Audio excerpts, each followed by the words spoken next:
to 40% and actually help you get ahead. Call me, State Farm Agent Dennis Roach, at 674-9831 today and get to a better state with State Farm. In Grant County, you know how much it means to have neighbors you can count on, like the Cookout Kings who invite you over every weekend for Burger Palooza. Well, here's another good neighbor you can count on. I'm State Farm Agent Dennis Roach. My team and I are here to help life go right when you combine your home and auto insurance, which can save you money and time. So combine home and auto and start the savings rolling. Call me, State Farm Agent Dennis Roach, at 674-9831, 674-9831, and get to a better state with State Farm. Well, good evening, football fans. Welcome to Fisher Field for tonight's IHSAA Sectional 21 Championship between the visiting Western Panthers and the Mississinewa Indians. Dalton Bishop alongside Ryan Scott. And Ryan, last week the Indians defeated Marion, and Western upsetted Pendleton Heights. Yes, last week Mississinewa Marion, a very good county rivalry, and hopefully today or tonight this game will be as exciting as last week's. Before we get into the thick of things, I want to turn the microphone over to someone who finished 5th in the IHSAA State Championship in cross-country competition, Brennan Butchie. Brennan, congratulations on the 5th place finish. What was it like to run in the state? Thank you. It was a real great opportunity. I was thankful for it, and it's a whole different race than a normal cross-country race. There's double the amount of people, and it's twice as loud, and it's a great opportunity.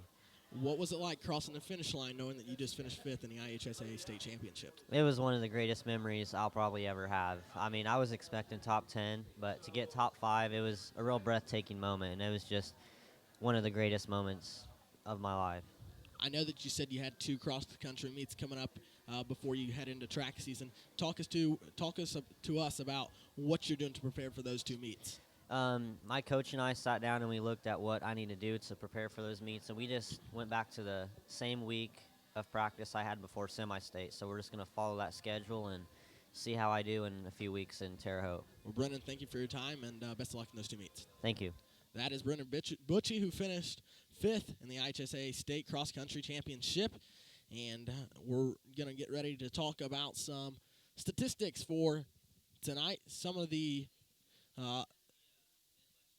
things that we need to talk about is the rushing from Western. And I just want to say something before we get into the thick of things with that. We had advertised that we was going to have Hallie Plank up here for an interview. She had family issues come up, and she was unable to be here, so we got Brennan up here to talk to him about a few things. And so now let's get into stats for Western. Their quarterback, Tyler Nepley. I think he is a senior. And yes, he's a senior. Tyler Nepley is a senior. He wears number 3. He is 6'2", and 205 pounds. Ryan, that's a pretty big quarterback. Yeah, Dalton, that is a big boy, and he handles the ball very well. Yeah, on the ground rushing this year, Tyler Nepley. You got to realize, folks, that are watching at home, Tyler Nepley is a quarterback, okay? He's not a running back. He's not a slot receiver. He's not a receiver. He is a quarterback. Tyler Nepley, 342 carries, 2,096 yards rushing in 2017. That right there is a ton of rushing yards for a quarterback. Yes, Dalton, it is. And you wouldn't expect that from a big man like him, but he is very impressive with his ball handling. Yeah, when you look at a quarterback, you're expecting them to possibly rush for 500-600 yards the entire season. And I'm sure he probably surpassed that in the first 2 or 3 weeks of high school football this year. Yeah, no doubt about that. Again, a very, very impressive young man. Looking at the Indians, or first off, Western, that's the guy you got to watch from Western is Tyler Nepley. If he gets out and running, you better watch out because Western's going to drive down the field. Now, for the Indians, the guys to watch on them, quarterback number 13, Cade McCoy, been impressive all year long, passing the ball and rushing the ball. Now, running the ball, Cade Campbell and Heisman Skeens, it's the cousin duo, as we like to call him. Skeens is a junior, and he wears number 21. He's 5'8", 160 pounds. Cade Campbell, a sophomore, 5'6", 150 pounds. Between the two of them, I'm not sure that they even add up to Nepley's rushing yards for the entire year. No, they don't, but them two together are two very fast players on the field. last year, if you watched Indians football, Skeens rushed the ball quite a bit. This year, the Indians switching things up, and Cade Campbell goes to the backfield. He rushes the ball quite a bit this year. Skeens moves over to the slot position, and he's really done a great job over there catching the ball. And once he catches the ball, you better look out because he's going to put some shifty moves on you, get down the field. And same thing with Cade Campbell. If he catches the ball in the backfield, he gets a couple of blocks, he's gone. So that's something you got to watch for out of the Indians tonight. Yes, and, we talked about last Friday about the field conditions and, how both teams are going to change to their different routes and plays. I don't think we have to worry about that tonight. It's a very nice field and very nice weather to be playing on tonight. Yeah, kind of a little bit chilly, a little bit windy, but tonight, opposed to last weekend, field conditions 100% better. So I'm glad you brought that up and you talked about that because, both teams looked like they struggled quite a bit with the rain and how cold it was. And, the Indians' defense is something that really surprised me last week. The Indian defense, in the times that they needed to step up, they stepped up and stopped J.K. Thomas and Justin Johnson when they needed to step up and stop them. Yeah, and one problem that Marion faced last Friday was turnovers after turnovers after turnovers, and that's really what caused them to not score and gain those yards that they were wishing to get. Last week on that last play for Marion, it was a J.K. Thomas fumble. When we originally saw the play from up here, we thought Thomas had the ball in his hand and took off running, and he fumbled the ball. You go back and watch it on the film, J.K. Thomas never even had the ball in his hands. It was just a bad read by the quarterback and miscommunications between the quarterback and the running back. And Thomas, just at the last minute, tried to get a hold of it, but he was already hit by Tice Nicholson, and he drops the ball, and that's the way the Giants' season comes to an end after a loss last week to Mississinewa, 21-14. Well, we're going to step aside for a 60-second timeout and come back and hear an interview from Curt Funk, the head coach of the Mississinewa Indians, back after this on the Tribe Sports Network.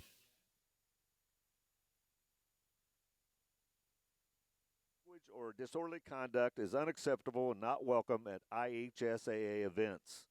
Let's afford the student athletes, coaches, officials, and your fellow fans the respect they deserve. Your cooperation is appreciated. Please enjoy the game. Also, concession stands open at the west end of the stadium. Restrooms are located on the home side. Men's is at the west end. Ladies is at the east end.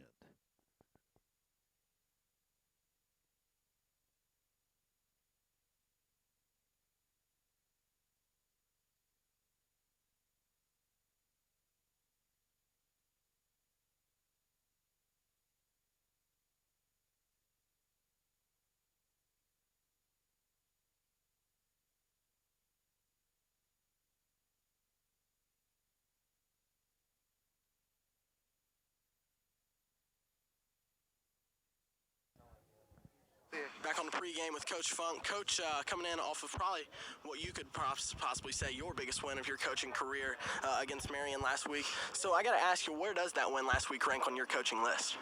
They're all special, but it's definitely up there. I mean, it's a sectional win against a rival opponent, against a really good Marion football team. But, you cherish every win that you get. You don't necessarily rank them, but it's definitely up there towards the top. I heard you talking last week after the game about the process. Kind of talk to us about what that means. Yeah, the process. I mean, when you play a game on Friday night, there's so much that goes into the final product. And in that is a process of the preparation that the coaches put in over the weekend, the preparation and the players go through for the opponent, through the Monday practice, Tuesday, Wednesday, Thursday. And at times, in practice, it doesn't look the best. Maybe our kids are confused, but they follow the process. And the end result is the game on Friday night and executing it. Coach, Western, as you have tonight, a lot of the fans and some of the players even were a little surprised to see that Western won that game. Kind of talk to us about what you know about Western. They're good. I mean, they're really good. We're going to play our best football tonight to come out victorious. They're big. They're strong, they're physical, they're fast. Everything you look for in a team. Well coached, play hard, they hit hard. So, we're going to have to, we say three things. We're going to have tremendous effort tonight, tremendous toughness, and our physicality has got to be at an all-time high. Coach, I saw Andrew Cruz and Jay Jones go out with the injuries last week. How are they doing now? They're fine, good to go. Just minor tweaks here to their ankles and things like that, but they got them taped up, ready to go. Coach, good luck tonight, and hopefully you can come on with a sectional. Hey, thank you very much. Appreciate it. Back after this on the Tribe Sports Network.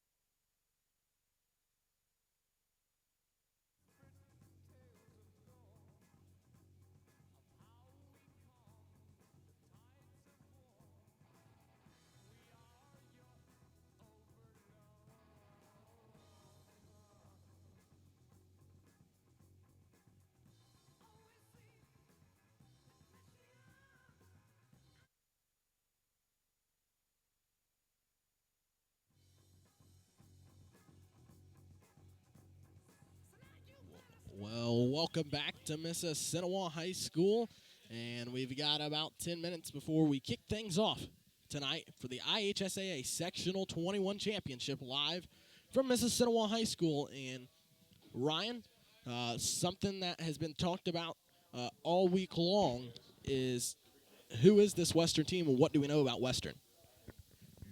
Yeah, and we talked about it last Friday. We were surprised that they pulled off that win.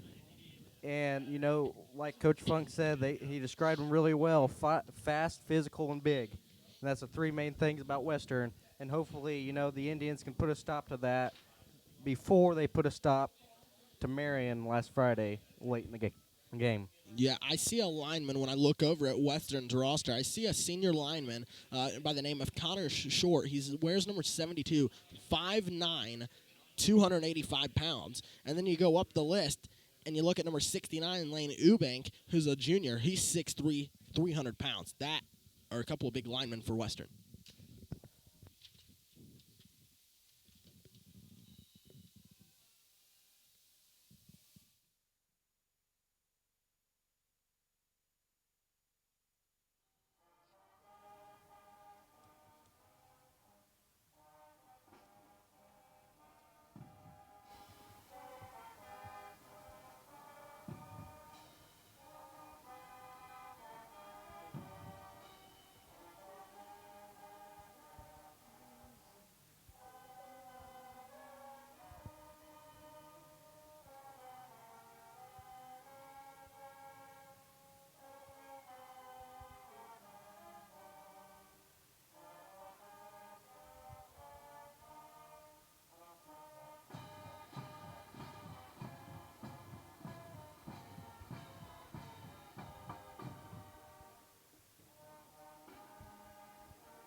Welcome back after the national anthem timeout. I didn't see anybody on a knee this week. Last week we happened to see somebody take a knee, not football players or coaches, but an Indiana Wesleyan reporter. And so we didn't see anybody on a knee tonight, and we're ready to go with some football action from Gas City, the IHSAA Sectional 21 Championship. Ryan, again, Mississinewa Indians, Western Panthers for the IHSAA Sectional 21 Championship. Talk about what that means for both schools. Two very, important games for both schools and for their community. And hopefully both schools will play well, but it comes down to the game. One team will have to go home. Look over at the student section from the Indian side. Full as possible, the band here, the cheerleaders are here, the mascots are here. Across the way, Western fan side, pretty full. And the Indians are getting ready to take the field, and we'll step aside for a 2-minute timeout.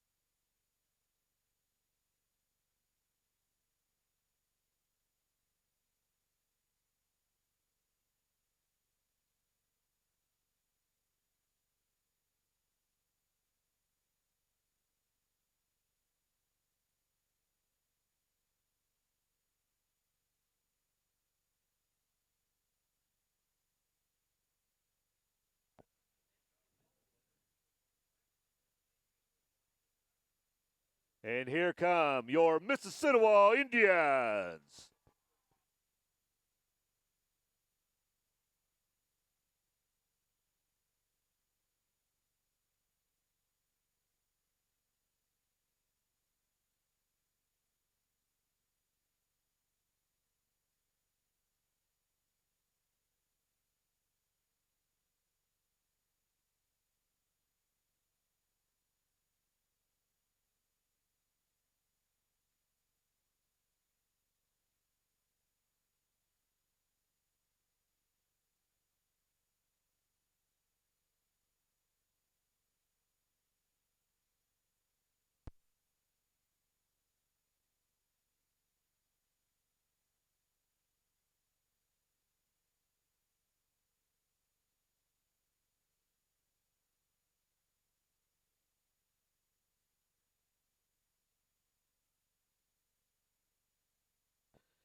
Mississinewa Principal Steve Quatter, Assistant Principal Andy Resch, Athletic Director Chance Young, and Head Coach Curt Funk would like to welcome Head Coach Alex Stewart, his coaching staff, players, cheerleaders, and fans to tonight's game.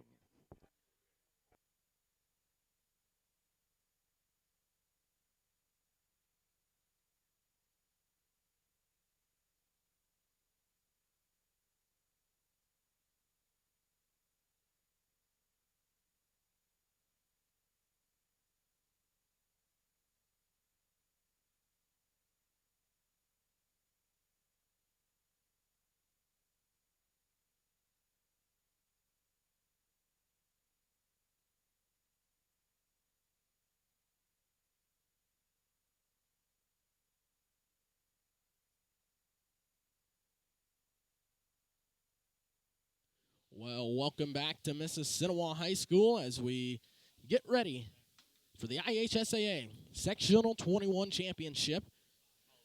Brought to you by State Farm Insurance. State Farm agent Dennis Roach brings us the sponsor for tonight's game. Thanks to State Farm agent Dennis Roach for everything he does to donate to MCSC Athletics. Well, Ryan, Mississinewa Western, again for the Sectional 21 Championship. The winner of this game will advance to the regional championship to take on either Mooresville or Greenwood. And either way, whoever advances out of tonight's game is going to have a tough customer to play next week. Yes. Again, two very good teams here tonight, and two very good teams that one of these teams could be playing next week.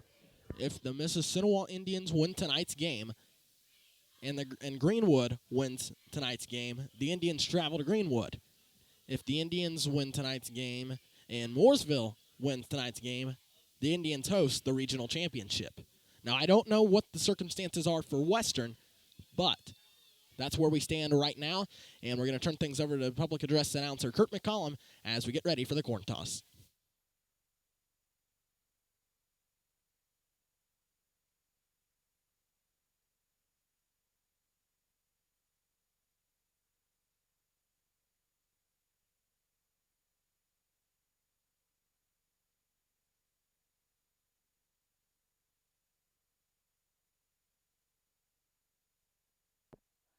The Indians have won the coin toss, and they do elect to receive. They will defend the west goal, and the Panthers will defend the east goal.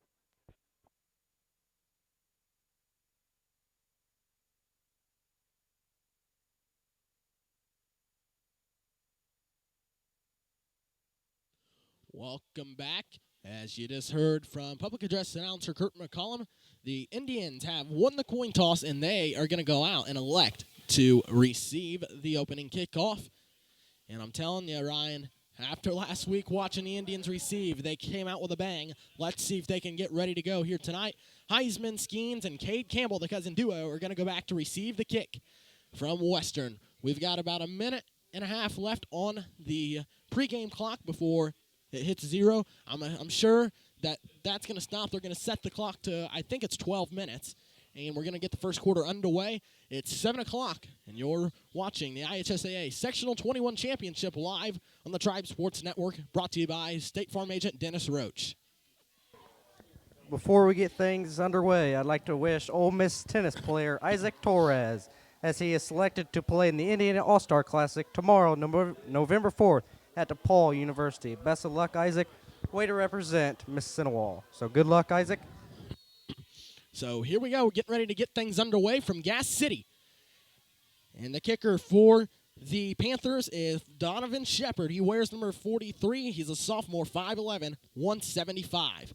So the Indians are ready for the onside kick in case it's happening. 12 minutes on the clock. The kick is a little blooper. And here is Drew Cassanon, and he is instantly brought down. And I think there's a fumble on the play, and it is...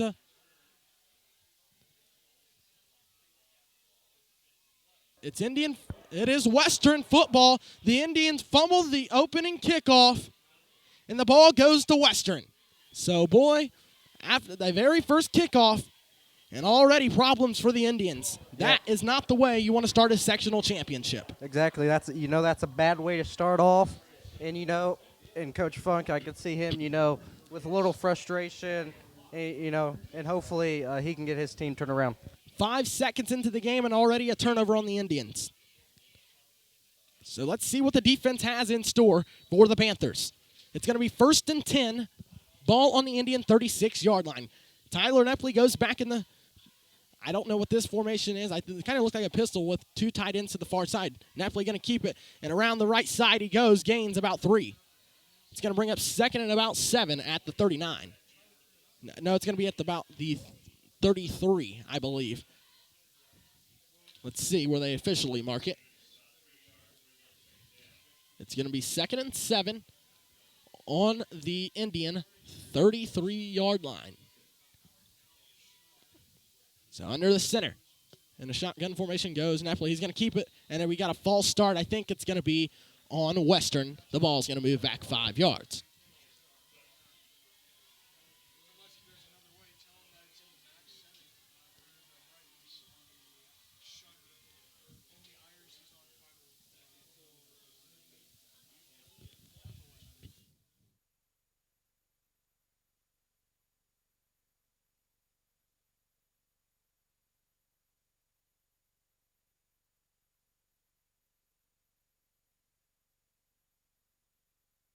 So here we go, 2nd and 12 on the 38. Nepley's going to send a man in motion across the far side. He's going to keep it up the middle, and he's going to break loose. The Western Panthers are going to jump on the board for a touchdown, 6-0 Panthers. Yeah, middle of the field was completely open, and they took advantage. 38-yard touchdown. Tyler Nepley, the quarterback who we talked about in the pregame, 21 seconds into the game, Western leads 6-0 on a fumble by Drew Cassanon on the ensuing kickoff. So here we go. Field goal to come. This kick is a blocked field goal, and it's 6-0 Western. So on the Nicholson Realty scoreboard, 11:39 left in the first quarter. Western 6, Indians 0.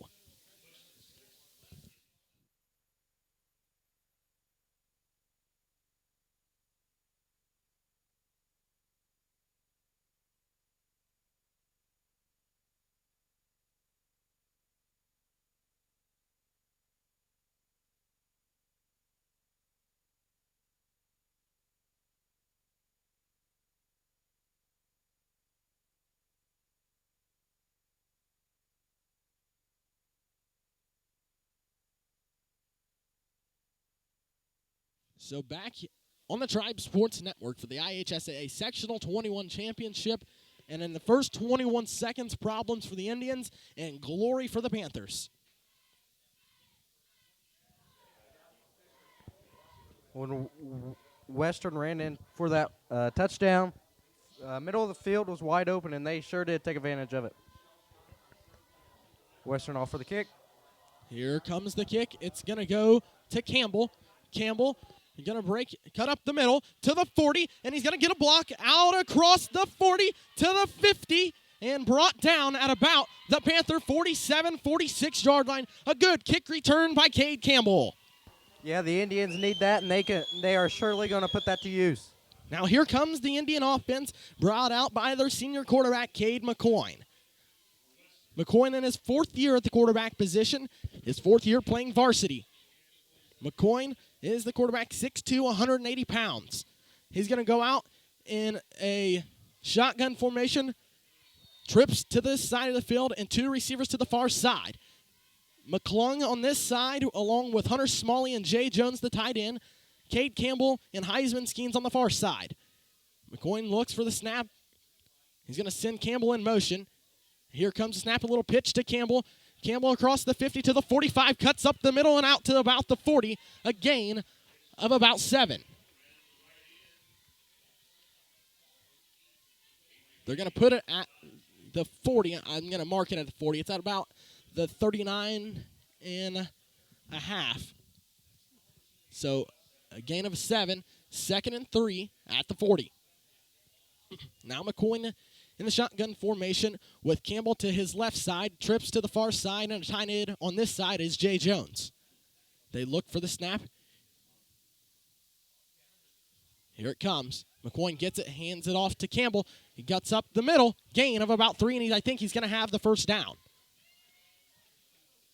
It is a first down for the Indians, so a gain of 3 on that second down run for Campbell, and Campbell has 10 rushing yards on his first 2 carries.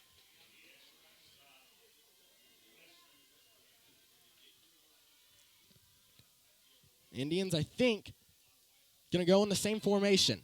They are. This time, trips to the far side and a single receiver this side. McCoy in a shotgun with Campbell to his left. McCoy gets the snap, drops back to pass, looks for Skeens. He has nowhere to go, and he's sacked in the backfield. Brought down by number 1, Andy Ashburn, 6'2", 220-pound defensive end for the Panthers. That's a big boy. Yeah, big boy and a big team all around. So 2nd and 14, a loss of 4, brings up 2nd down on the Indian 41-yard line. The Panthers were all over that pass. I think it was kind of a busted play because Skeens was covered. That's who McCoy was looking for, and Skeens kind of had to roll out and was looking and had nowhere to go and had to go down for the sack. So McCoy in a shotgun, Campbell to this side, 2 receivers to this side of the field, and a receiver to the far side. Skeens in motion to this side. Here comes the snap. Now a handoff to Campbell around the left side. He's going to break a tackle, cut up the middle, and I think he got the penalty yards back and some. A gain of about 8 or 9. I think it's going to be 3rd and about 6 for the Indians. 9:20 and counting in the first quarter. 6-0 Panthers. It is 3rd and 4 on the 30. Let's see if they go to Campbell again. Jay Jones, the tight end on this side, with 2 receivers on the field. Smalley to this side, Skeens to the far side. Cruz going to go in motion. He's a tight end. Here's a handoff. McCoy looks. Going to pass it to Jay Jones, and a little bit too strong on the pass for McCoy. It's going to bring up 4th down. Let's see if Coach Funk and the team go for it. Ryan, in this situation, you're down 6 early in the sectional. Do you go for it? It's 4th and 4. Yeah, and it looks like Coach Funk. 4th down territory. I think you got to go for it, Ryan. Yeah, that's what I was about to say. Coach Funk is having their team go for it, and let's see what they can do. Let's see if McCoy brings out the hard count with Hunter Smalley and Jashawn McClung on this side as the receivers. He's got Heisman, Skeens, and Cade Campbell in the backfield with him. Skeens in motion to this side. Here comes the snap. A fake pass. Campbell going to break around the right side. He's got the first down and more. He's breaks loose, gain of about 6 or 7, possibly 8. Cade Campbell ready to run the ball here tonight for the Indians. What a great play by Coach Crick, the offensive coordinator in the Indians. I saw that play work very well for the Indians last week. That's the play they scored the touchdown on.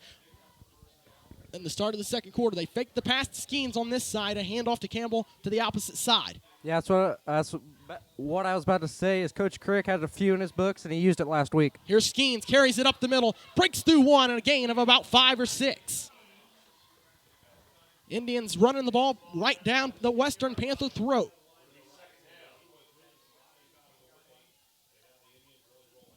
Eight minutes, 15 seconds on the clock here in the first quarter. Western leads by 6.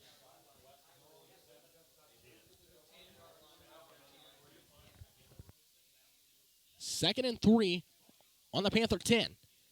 Here's McCoy from the shotgun. Sends Skeens in motion to this side of the field. He gets the snap and rolls out right. Hands it off to Campbell. He's going to go up the middle. Blocks from Indians and a gain of about 4 or 5. And another Indian first down. It's going to be 1st and goal for the Indians.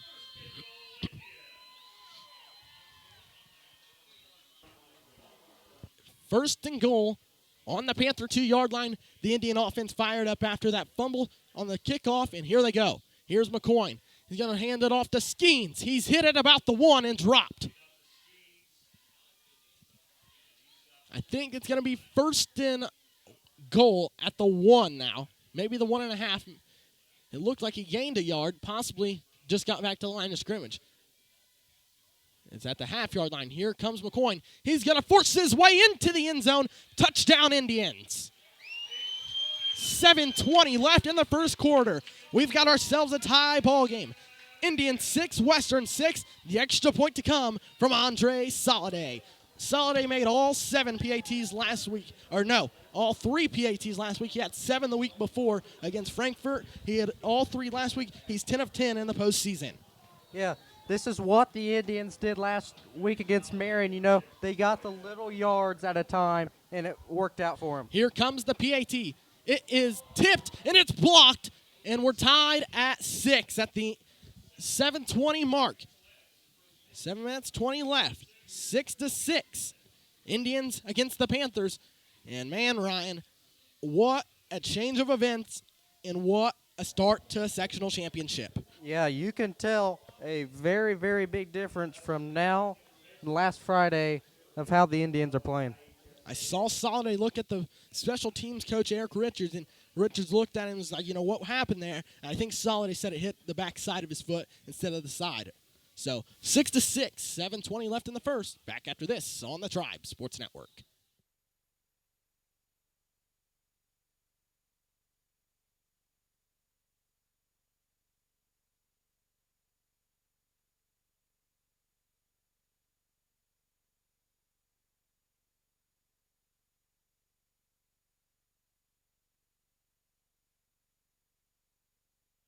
So back on the Tribe Sports Network, Andre Soliday to kick the ball off for the Indians.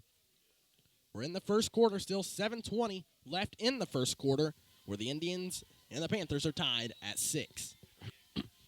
Here comes Soliday's kick to the Panthers, and this ball is a squib kick, and I think they're going to call offsides against the Indians. Boy, that was a good squib kick from Soliday. A very, very good kick from Andre Soliday. It's a false start against the Indians, so I bet this time, now that Western saw what they was going to do, Soliday is going to launch it deep. Soliday, just a freshman. 6 foot, 145 freshman.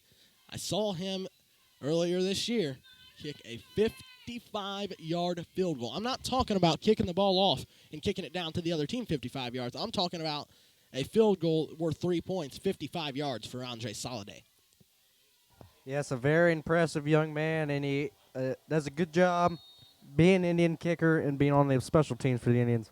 Here comes the kick. This one is going deep, and it's going to be at about the 20-yard line. Out with it across the far side. He's going to cut back in and be hit by a bunch of Indians, I think. Who was that coming off the top of the pile? That was number 52, Curt Funk on the tackle. 1st and 10 for the Panthers on the kickoff return was Kitchell Gifford. He's a 5'11 junior, 170 pounds. 1st and 10 on the Panther 39-yard line, 7:10 left in the opening quarter.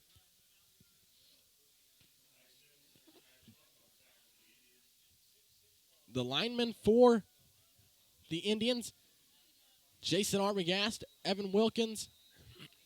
Let's see what's going on here. We've got a timeout, Mississinewa. Man, this is what hurts you when it comes to tournament time, not knowing what's going on.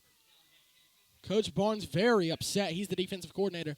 But I think the defensive lineman for the Indians coming out on defense is number 75, Jason Arbogast.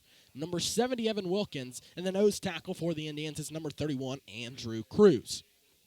The linebackers, Brandon Hewitt is out of the lineup tonight. He wears number 50. I think he's dressed, but I don't think we're going to see him play tonight due to an ankle injury. So the lineman for the Indians is the linebackers for the Indians, number 43, Tobias Mead, number 46, Tice Nicholson, and number 26, Chris Pavey. Also number 51, Dustin Patton. I think Nicholson is going to be a defensive end. So the three linebackers are Funk, Patton, and Mead. The outside backers, Tice Nicholson and Chris Pavey. So 5 linebackers for the Indians. Here's the snap. Up the middle, and a gain of about 1 or 2.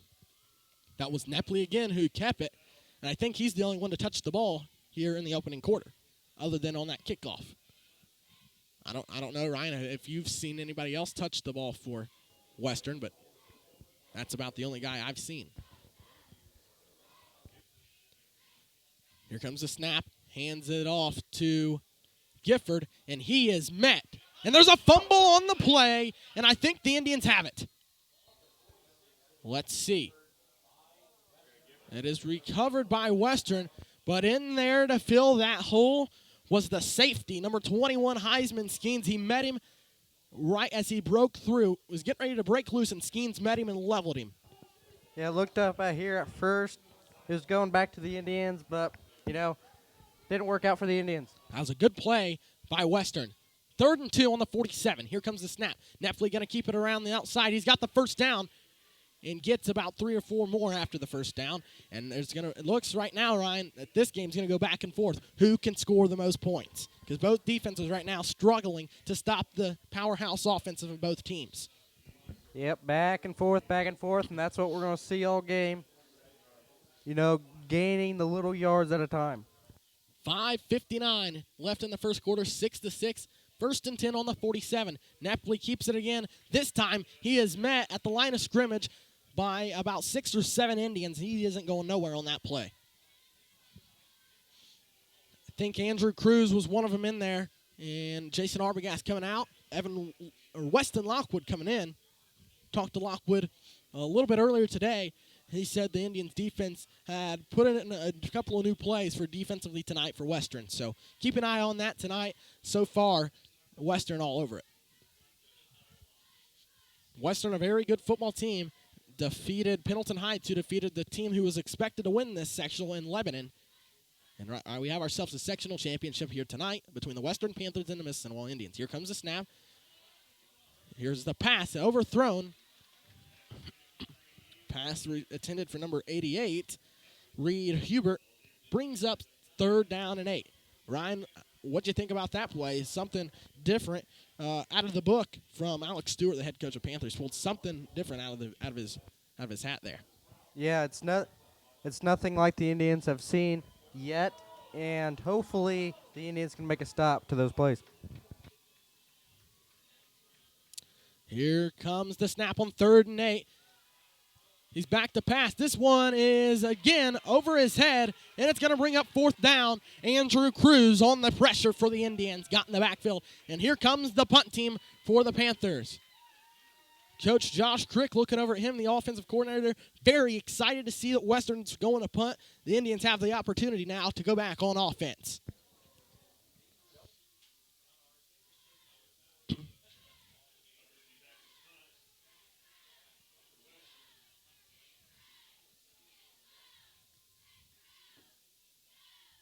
Here comes the punt.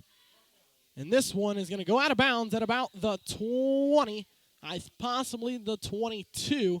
And the Indians going to take over on offense. The Indian defense stepped up against Western on their second possession. Now can Western answer?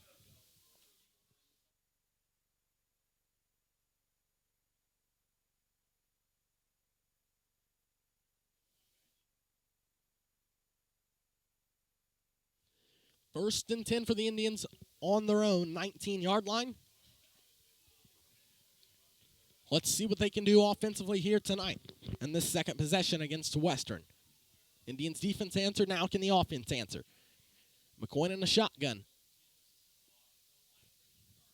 Going to snap the ball, hands it off to Campbell around the outside.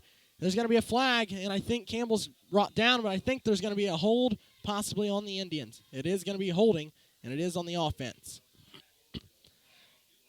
So it's I think it's going to be a repeat of first down, but I think it's going to be 1st and 15.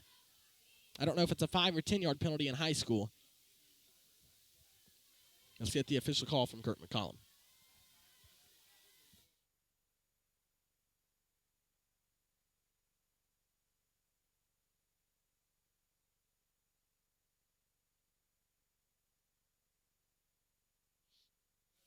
So it was holding against the Indians. It brings up 1st and 21 on the 9 yard line. Indians deep in their own territory. Here comes McCoy, who sends Skeens in motion. Now he's going to snap the ball. Skeens out running.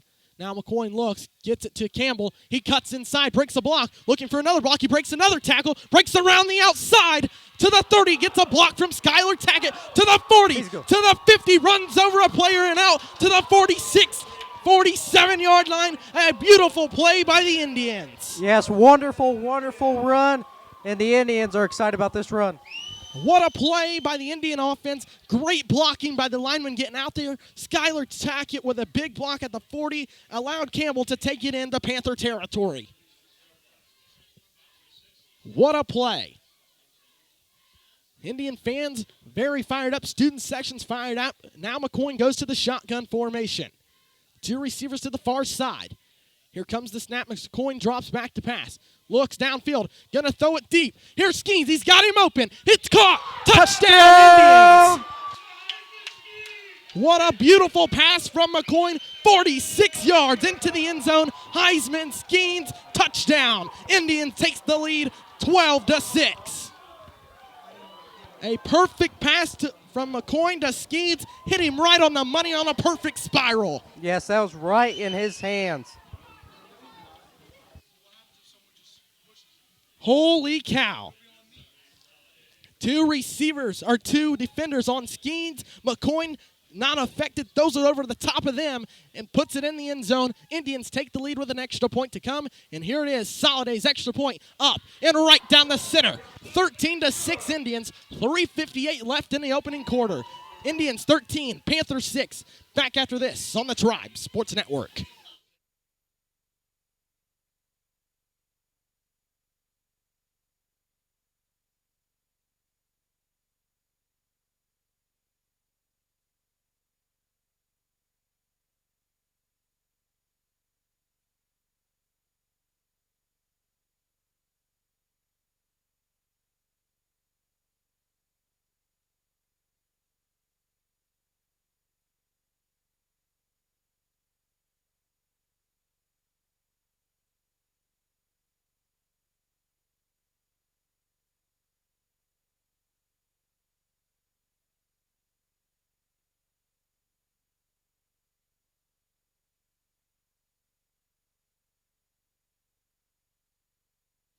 So back here on the Tribe Sports Network, and oh my goodness, a beautiful pass from the senior quarterback, Cade McCoy, over top of 2 defenders, right into the hands of Heisman Skeens. Indians lead 13-6, 3:58 left. And here comes a little kick at about the 10, and they fall on it. I don't necessarily know if that is what Coach Funk and the Indians were looking for, but the Western now takes over at good field position at about the 45-yard line on their own side of the field. I think the Indian fans are confused. The student section's confused, and I don't necessarily think the coaches know what that was, but maybe they was trying to get a little boot over top and drop in the center where the Indians could fall on it, but it went right to the Western, and now they're going to take over on offense, and let's see if the Indian defense can come up with another big stop and possibly get the ball back. 13-6, 3:58 left in the opening quarter. Ryan, how about that play and a pass from Cade McCoy to Heisman Skeens? You know, that was so amazing, and that was right in his hands. It couldn't look any better than that. Let's see. We've got a timeout on the field. Timeout Western. 13-6, Indians with the lead. 3:58 left in the opening quarter.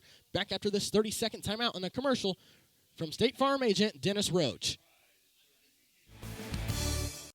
In Grant County, you know how much it means to have neighbors you can count on, like the Cookout Kings who invite you over every weekend for Burger Palooza.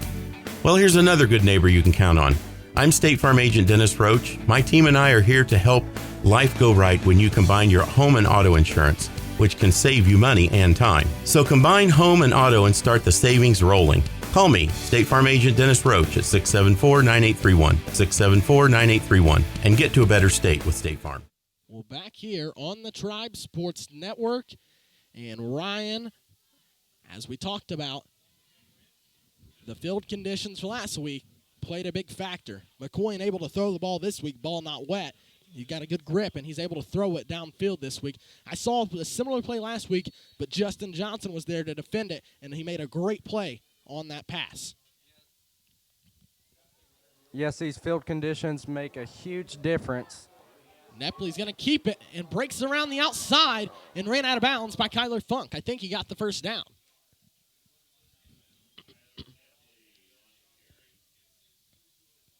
Jason Arbogast coming into the lineup for the Indians. I think he's going to replace. Who is he going to replace? He replaces Tice Nicholson, and Weston Lockwood going to move to the outside linebacker position. Something new that we've seen out of the Indians defense. Here's a run up the middle. Western, and he's brought down.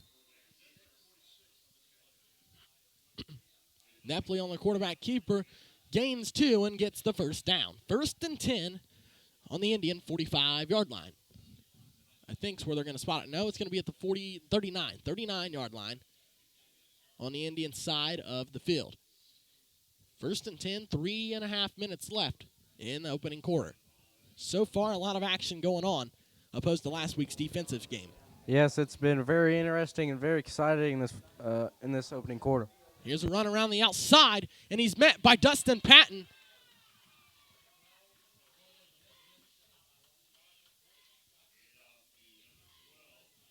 That was number 12 on the carry, Josh Coleman, a 5'5", 145-pound junior.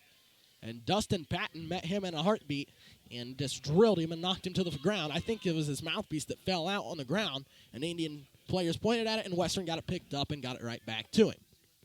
2nd and 7 on the 41, 2:50 left in the opening quarter. Western got an audible and changed the play, moved receivers to different sides. Now they're going to move all the receivers, and a handoff to number 20 run around the outside. That is Gifford, and he's ran out of bounds, but he gets the first down. He was ran out of bounds by number 13, Cade McCoy. And Ryan, Cade McCoy is very, very good defensively and really impressed me so far this season. Yeah, he has been very efficient in this first quarter, and hopefully we can see more of that. This is where Western was about the same field position Western was at when the Indian defense stepped it up last time. So let's see. Here's a keeper from Nepley around the outside, and he is brought down and body slammed by Heisman Skeens. It's like WWE out here a little bit. Skeens. It looked like Nepley tried to jump up and hurdle him, and Skeens just met him at his legs and just tossed him right to the ground. It looked like from up here he picked him up a little bit, then slammed him. Nepley looking for the snap. He gets it. He's going to run it up the middle and met by Drew Castanon and number 52, Curt Funk. So Curt Funk and Drew Castanon on the stop for the Indians brings up 2nd down with 2:03 left in the first quarter. Let's see where they mark it. I think it's 2nd and 5, maybe 2nd and 6. And here's the run by Nepley again. Cuts inside and dives forward. He might have got the first down.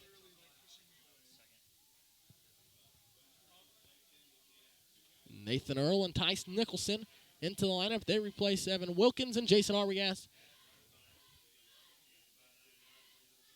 2nd and 1 on the 10-yard line. Look for Nepley to keep it again. Here's Nepley.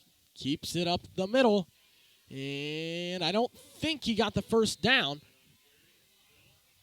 He was brought down by a whole bunch of Indians. Kyler Funk, Drew Castanon, and John Hall come up out of the pile. And he did get the first down. First and goal on the 8.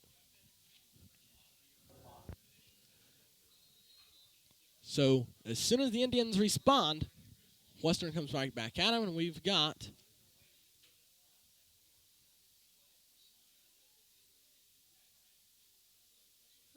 something.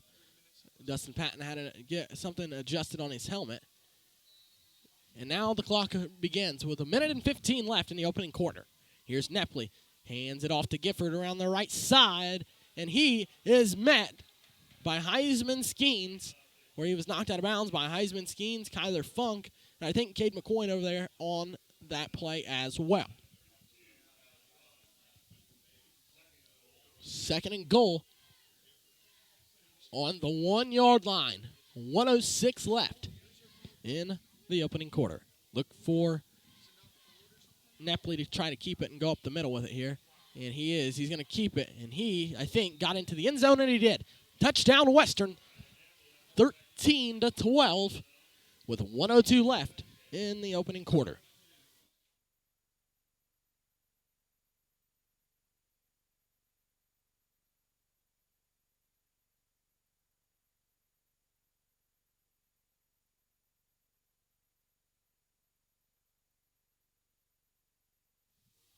The extra point to come. This one is blocked again by the Indian special teams. And the kicker is down. I think he may be injured.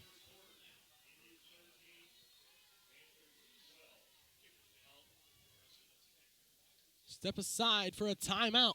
Indians lead 13-12 with 1:02 left in the opening quarter.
Well, back on the Tribe Sports Network. Tough break for Western. Their kicker goes down with an injury. So let's see. We'll see if we see him kicking the ball off next time for the Panthers. If he's going to kick the extra point, if they were to score again. I'm sure they're going to have a new kicker kicking the ball off since he went down with the injury. We stand at 13-12, Indians with the lead with 1:02 left in the first quarter. Heisman Skeens goes way back by his own end zone. Cade Campbell a few steps ahead of him with Drew Castanon. Hunter Ribble in the second row. The guy in the center, I think, is Jesse Plummer, and it is. Tice Nicholson, Bryce Ludke, Jashawn McClung, Gage Peterson, Caden Cole, and Chris Pavey on the front line for the Indians, the main blockers. So here comes the kick from number 88. He is their tight end, Reed Hubert. And this is a little squib kick, and it goes to Heisman Skeens, and he picks it up at about the 20. Out across the 20, going to cut back to the far side, gets around one of his defenders. Now he's running to the 30, to the 40, out across to the 45, and brought down at about the 46 or 47. Heisman Skeens on a good special teams play, and the Indians offense take over with 49.6 left in the opening quarter. Number 50, Alex Newman on the stop defensively for the Panthers. So here we go. McCoy going to go to the shotgun formation with trips to the far side and 2 receivers to this side. Look for Skeens to possibly go in motion to this side of the field. I've seen this play quite a bit this year from the Indians. And here is McCoy in the backfield. He's going to send Campbell in motion. Hands it off to Campbell. Now it's a reverse to Skeens to this side. Now Skeens looks. Now he's going to throw it downfield. He's got Hunter Smalley, and he barely overthrew him, and he's tripped up by number 23. Good defensive play, and just a little bit too hard from Skeens. I think if he would have slowed Smalley down a little bit and the pass was a little bit less, I think he would have had it. Like the effort from the Indians to kind of switch things up a little bit, maybe get Western off back on their heels. A good pass from Skeens, a little too strong. And now it's going to bring up 2nd down and 10 for the Indians. Ball on the Indian 46-yard line. McCoy in a shotgun with Campbell to his right. Hunter Smalley to the far side, and Heisman Skeens on this side of the field. Here comes the snap from McCoy, pitches it to, a nice little fake from Campbell, like he was going to pitch it to Skeens. Now he cuts inside to the 40, still running, out to the 35, and a 1st down for the Indians. 32.2 left in the opening quarter. I like that play from the Indians. Western shoots up the field because I think Skeens is getting it. Campbell fakes it and cuts up the field and goes for the 1st down. Yeah, that was a very nice fake, and I don't think I've seen too many of those from him this year. 13-12 with 32 seconds left in the opening quarter. 1st and 10 for the Indians. McCoy in the shotgun. Skeens to this side, trips to the far side with Jay Jones, Hunter Smalley, and Jashawn McClung. Here comes the snap from Lockwood to McCoy. McCoy drops back to pass. Now he's going to keep it, run up the field, open field 30, out to the, 27, 26-yard line for McCoy. I think it's going to be 2nd and about 1. And I think that's the way the 1st quarter is going to end. 2nd and 1 on the 25, and that's the way the 1st quarter is going to end. At the end of the 1st quarter, Mississinewa 13, Western 12. We'll step aside for 2 minutes and come back with more from Mississinewa High School. This is the IHSAA Sectional 21 Championship live from Mississinewa High School. Prepare for a high-paying, in-demand career in just 2 years. Or you could transfer your credits to a 4-year university and get a bachelor's degree for less. Visit Ivy Tech online at ivytech.edu/apply now. Ivy Tech is a proud sponsor of the IHSAA.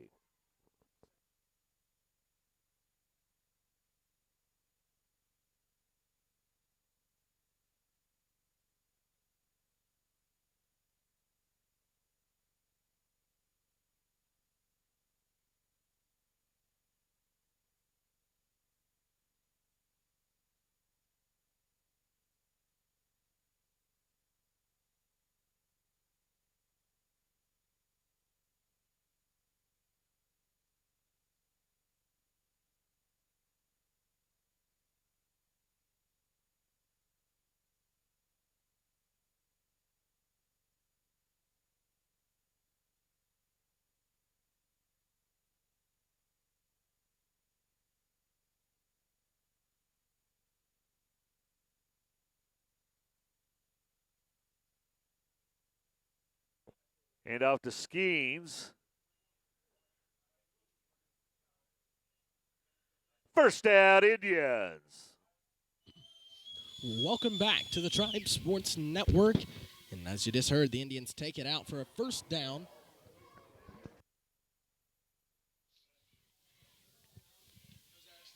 So, 11:53 left. And the Indians lead by 1 as they're marching down the field offensively. Dustin Patton Campbell as in a bunching formation with McCoy under the center. He's going to pitch it outside to Skeens, and he cuts up the middle, gets a good block from Patton, and he's going to take it into the end zone. Touchdown, Indians! 19-12, 11:33 left in the 2nd quarter on a nice run from Skeens. 24 yards. Yes, another great run by Skeens.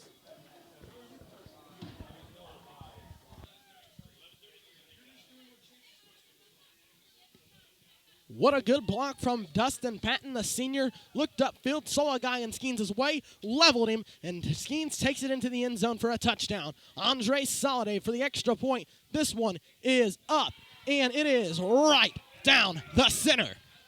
20-12, Indians with an 8-point lead with 11:33 left in the first half. We'll step aside for 30 seconds. This is the IHSAA Sectional 21 Championship live from Mississinewa High School.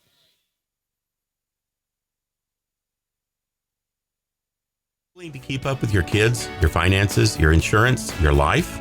I'm State Farm Agent Dennis Roach, and I can help you simplify and get to a better state. When we handle your auto, home, and life insurance, you'll have more time to handle everything else. More money, too. Because adding State Farm policies can earn discounts that could add up to 40% and actually help you get ahead. Call me, State Farm Agent Dennis Roach, at 674-9831 today and get to a better state with State Farm. Welcome back to Mississinewa High School. We're going to do our best to keep you updated on some scores from around the county. And we'll try to keep you updated on the Eastbrook Panthers as they look to get their second straight sectional championship as they are over at Eastbrook taking on the Cass Knights. Do our best here in just a few minutes to get you that score update brought to you by Nicholson Realty. Andre Soliday set to kick the ball off to the Panthers. And here we go. 20-12, Indians with an 8-point lead with 11:33 left in the first half. Here comes Soliday's kick. This one is a line drive to their own 10. What a nice kick from Soliday. Out across the 20 to the 30. They're going to break loose out to the 40 and brought down at their own 36-yard line. A good return from the Panthers, and now the Indian defense looks to stop them. Cade McCoy coming out onto the field with Heisman Skeens, Andrew Cruz, Weston Lockwood, Nathan Earl, Chris Pavey, Tice Nicholson, Dustin Patton, and John Hall alongside with Kyler Funk. So those are the 11 Indian defenders on the field. And here come the Panther offense marching up to the line of scrimmage. This could be the first time since 1988 that the Indians could get their sectional championship. It'd be the first time in 29 years. Nepley, shotgun formation, gets the snap, rolls out to his left, and now he's going to be met at the line of scrimmage by John Hall. Good stop defensively for the Indians. John Hall on the stop. 11:05 left in the first half.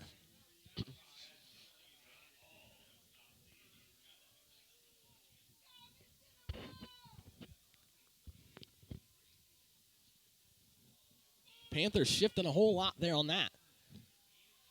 Here comes Nepley, sends Gifford in motion. He's going to hand it off to him around the outside, and he cuts up the middle and gets about 5. I think it's going to be 3rd and 5 at the 50.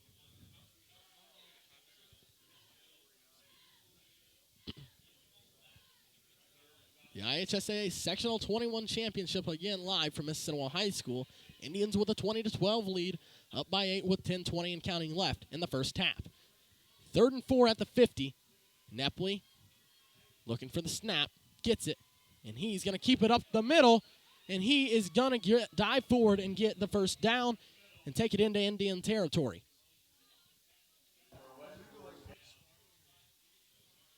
So it is a first down for the Panthers. Also, the Indiana Wesleyan University men's basketball team at home tonight for the Caleb Dimmick Memorial. We'll keep you updated on that as much as we can. But our number one priority is to keep you informed on how this game is going. Here's Gifford around the outside. He is met by a bunch of Indians, and he just barely gets back to the line of scrimmage. He cut inside of a Kyler Funk tackle, and he was met by Cade McCoy and Dustin Patton. You know, Western is creeping up little by little and taking those little yards as they can. We've seen it happen. They go down, and they'll get to the red zone, and then the Indians will stop them, or they'll go down and they'll score a touchdown, and the PAT is blocked. So 20-12 with 9:20 and counting left in the first half. Here's the snap.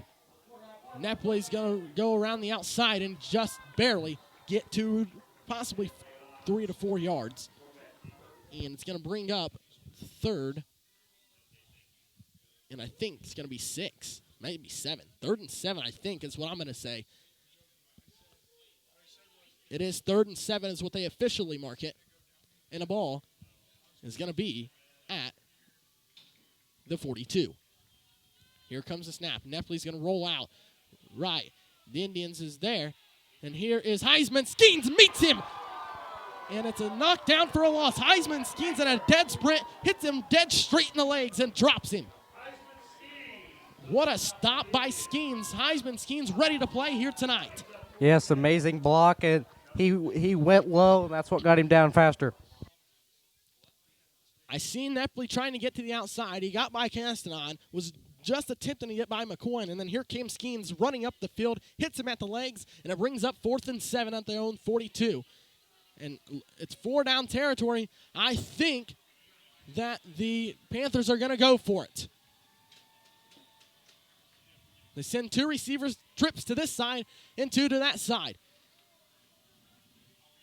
Here comes the pass. He's under pressure, and he's almost brought down in the backfield. And he's going to throw it. Incomplete pass, and the Indians take over on downs, and there's a flag on the field. And we've got an Indian down. I think it might be Andrew Cruz.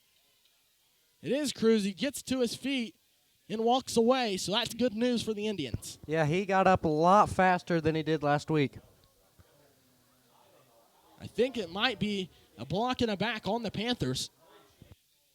It is a personal foul against Western. It's a 15-yard penalty. A big change of events in one play. Nathan Earl in the backfield along with Dustin Patton, and they were all over Western. The Indians take over on downs, and they look to go down the field. If they score this time, that would be a 2-score game, and the Indians could be up by 15 points. Indians look fired up here tonight. They're looking for their first sectional championship in 29 years, dating back to 1988. 7:48 left in the first half. Indians lead by 8, 20-12.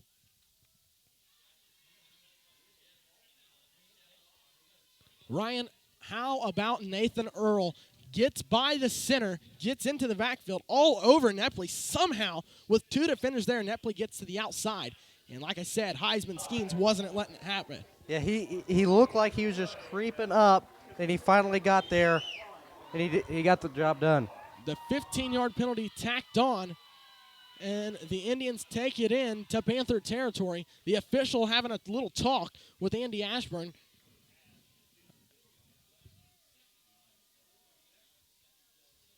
(20-12) with 7:48 left in the opening half. 1st and 10 on the Panther 40-yard line. McCoy going to go under the center, and let's see.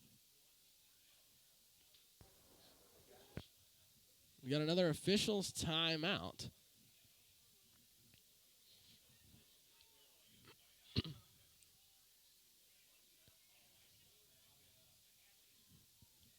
Indians going to change plays here. I think it's going to be the same formation. McCoy's going to go into the center with Dustin Patton in as a fullback. Cade Campbell, the running back, and Heisman Skeens as the tailback. Officials timeout. Indian fans do not like it because it gives Western a chance to get back on their feet and catch the refs. Western fans, on the other hand, on the far side, still chanting on their team. They got a pretty decent student section I just now saw. Indians with a very big student section and a very big crowd. So here comes McCoy under the center. Let's see. He's going to get the snap, and he's going to pitch it to the outside to Skeens. He gets a block, cuts inside, gets up to the line of scrimmage, but there's a flag, and I think it's coming back. We'll turn it over to a public address announcer, Kurt McCollum, with the official call.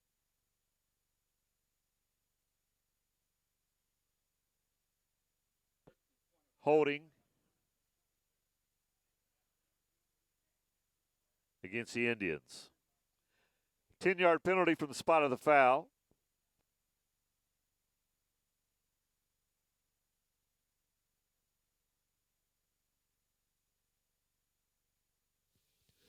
That brings up first and about 20 for the Ole Miss Indians with 7:43 left in the opening half.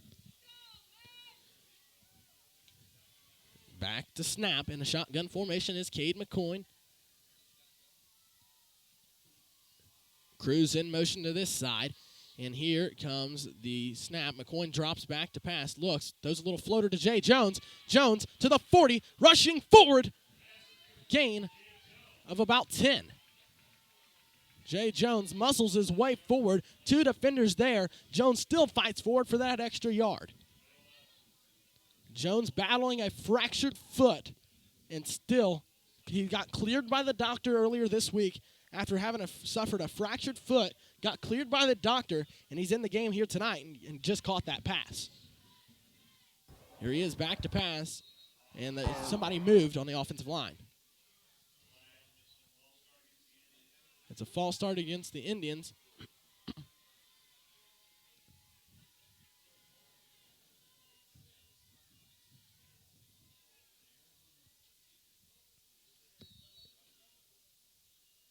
Second and 16 on the 46.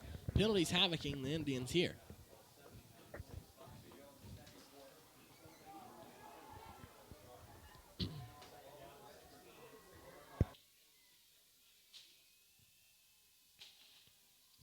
McCoy in a shotgun.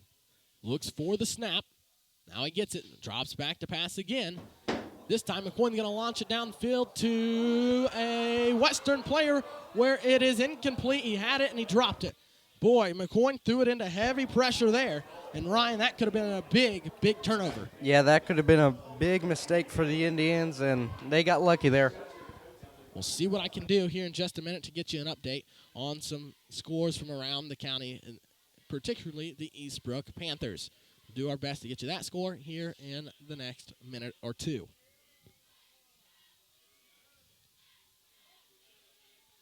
McCoy in the shotgun. Back to pass. I think he's going to probably drop back to pass. And here comes the snap.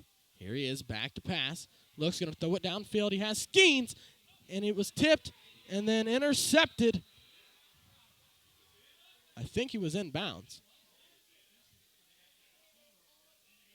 It is an interception. The ball goes to Western.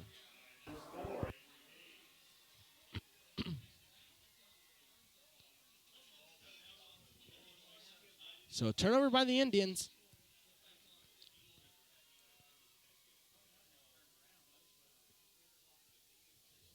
At the end of the first half, Indiana Wesleyan leads Rio Grande 46-24. Let's see if I can get you an Eastbrook Panther score. Do my best here. Now Western takes over on offense. Not seeing anything right now coming across for the Panthers. Still going to do my best. So here we go. Here comes the snap. And around the outside and brought down by Cade McCoy. Pacers in action also tonight against the 76ers. Miles Turner back in the lineup for them. Still not seeing a score from Eastbrook territory.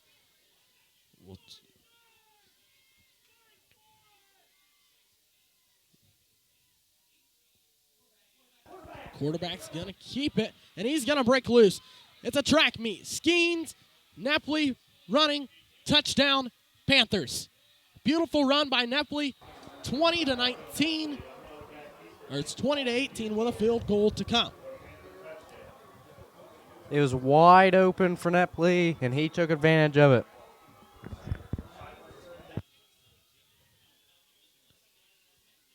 So right now, we don't have a score.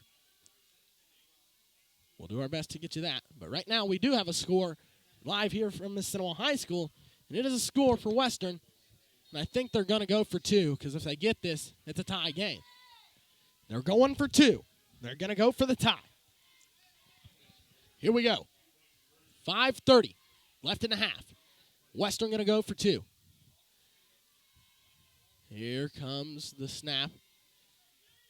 Now Western adjusts the offense a little bit. And here's the snap. He tries to take it up the middle, and I don't think he got it. He is short. And he is short. Yes, he is short.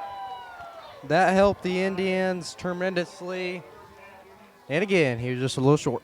20-18. 5:30 left in the opening half. Indians 20, Western 18. Back after this on the Tribe Sports Network.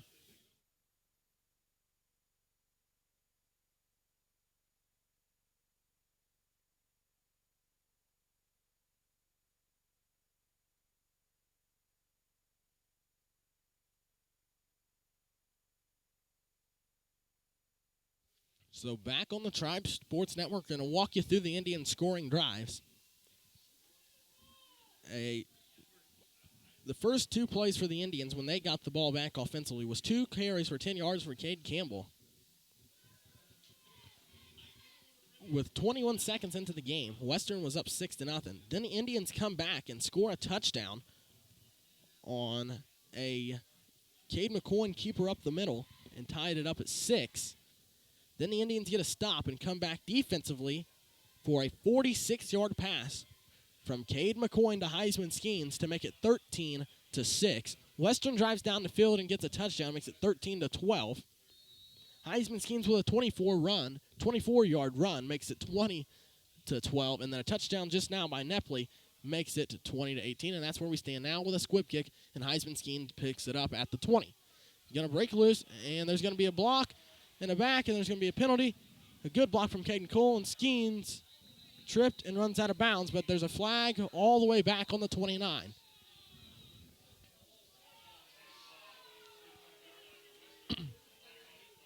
Indian fans not too happy. Coach Funk not too happy.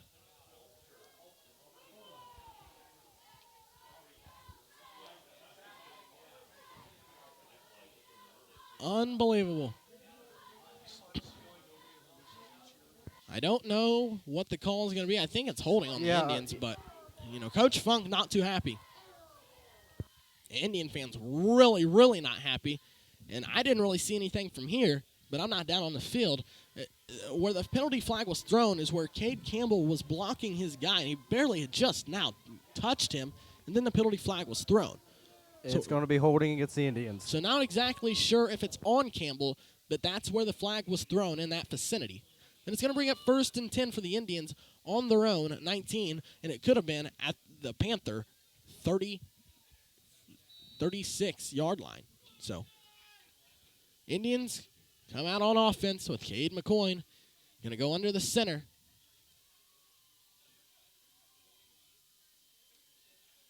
McCoy hands it off to Campbell. He cuts inside and gains 2 or 3 and brings up 2nd down. They could have really used that run earlier, Dalton, if there wasn't a holding on the Indians.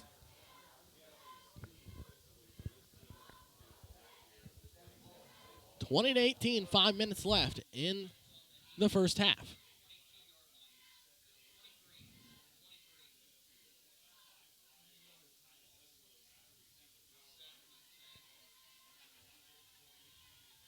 McCoy goes under the center.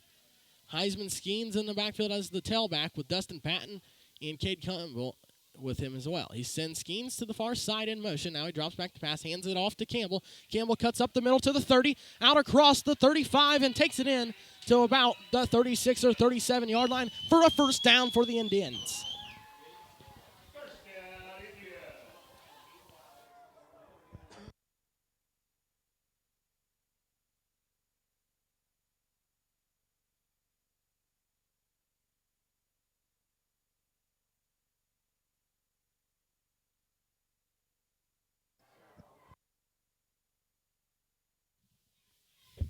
McCoy back in the shotgun formation. Jashawn McClung, the receiver this side.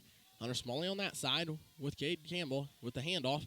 Gets a block from Arbogast, but he's brought down after a gain of about 3 or 4.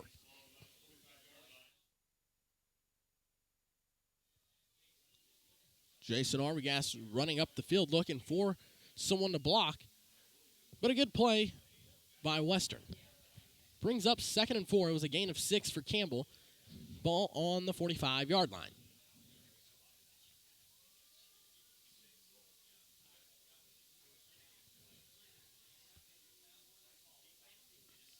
McCoy goes to the backfield. In the shotgun formation, Skeens to this side, Campbell to that side. And here comes the snap from McCoy, and he gets it, and he hands it off to Skeens. He cuts up the middle, gets the first down, and takes it into Panther territory.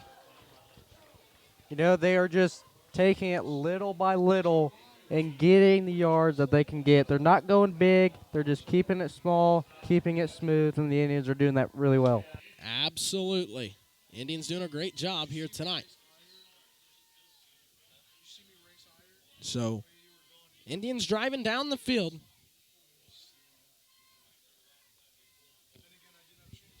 Got the first down. And they got a little bit more momentum going here right now.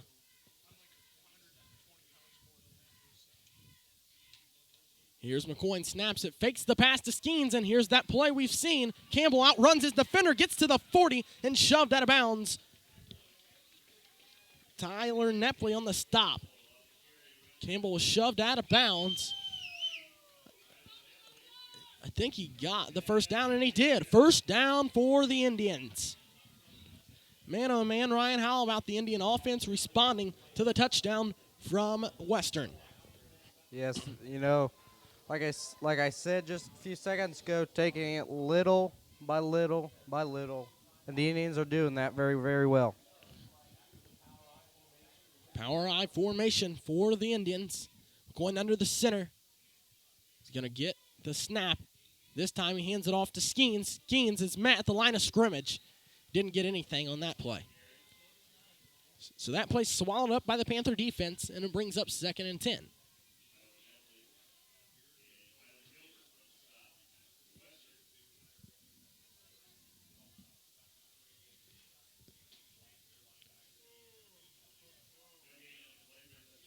What a good game so far.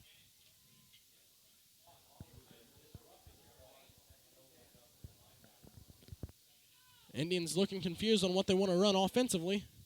This is the slowest I've seen the Indians offense move all season long. Pick something and go with it. Now Coach Funk wants a timeout. I think they was just stalling for a minute to run some clock, and then they want to get a timeout. So 2:14 left in the first half. Indians 20, Western 18. Back after this 30-second timeout. This is the IHSAA Sectional 21 Championship live from Mississinewa High School.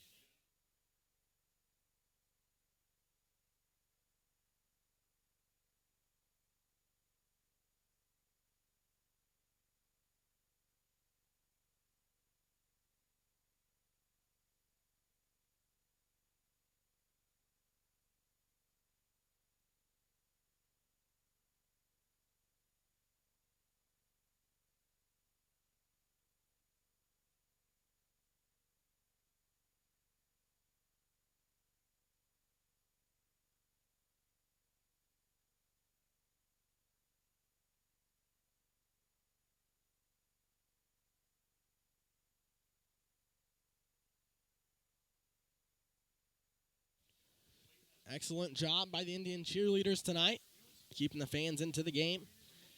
Go ahead and shout those girls out. Well, we got a minute. Felicia Cornejo, Michaela Donis, Peyton Martin, Jacqueline Smith, Juliana Smith, Abby Oler, and Alexis Tignort, the varsity cheerleaders. Under the center is McCoy, sends Skeens in motion to the far side, and he gets the snap from Lockwood. Now he drops back, fakes the handoff. Now he's going to throw it downfield, and he's got Skeens, and he caught it at the 20, breaks loose. To the 15, 10, 5, touchdown! Indians! A 36-yard pass from Cade McCoy to Heisman Skeens. What a play, and what a great job by Skeens maneuvering his way through the traffic. Yeah, that was right in his hands again, and another tremendous play. Indians with a big touchdown with 2 minutes left in the opening half, 26-18, with the PAT to come from Andre Soliday.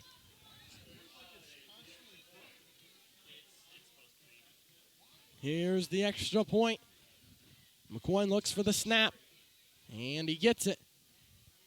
Now I think it was a fake there. Now he gets it, and the PAT is up, and he nails it right down the center of the pylons. 27-18 with 2 minutes left in the opening half. Indians 27, Western 18. Back after this on the Tribe Sports Network.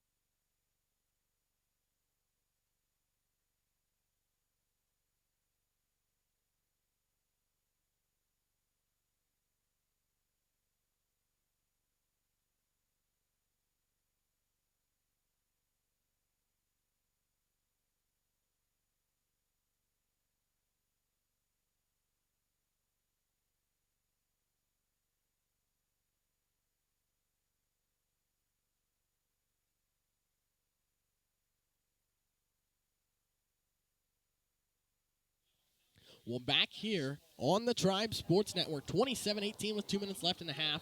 Indians with the lead, and here comes the kick from Andre Soliday. This kick is going deep, and it bounces at the 10. Bounces, takes an Indian bounce, and Hunter Smalley in pursuit. What a play, and brought down by Jesse Plummer at the 10. Good play from the Indians. Go ahead, Ryan. Yeah, very good and very impressive play. Way to get him down early. Jesse Plummer somehow got back down there, met him at the 10, and now the Panthers are brought down, and they're pinned up deep in their own territory, and it's going to be 1st and 10, and the Indian players want noise from the student section. 27-18, 1:58 left in the opening half.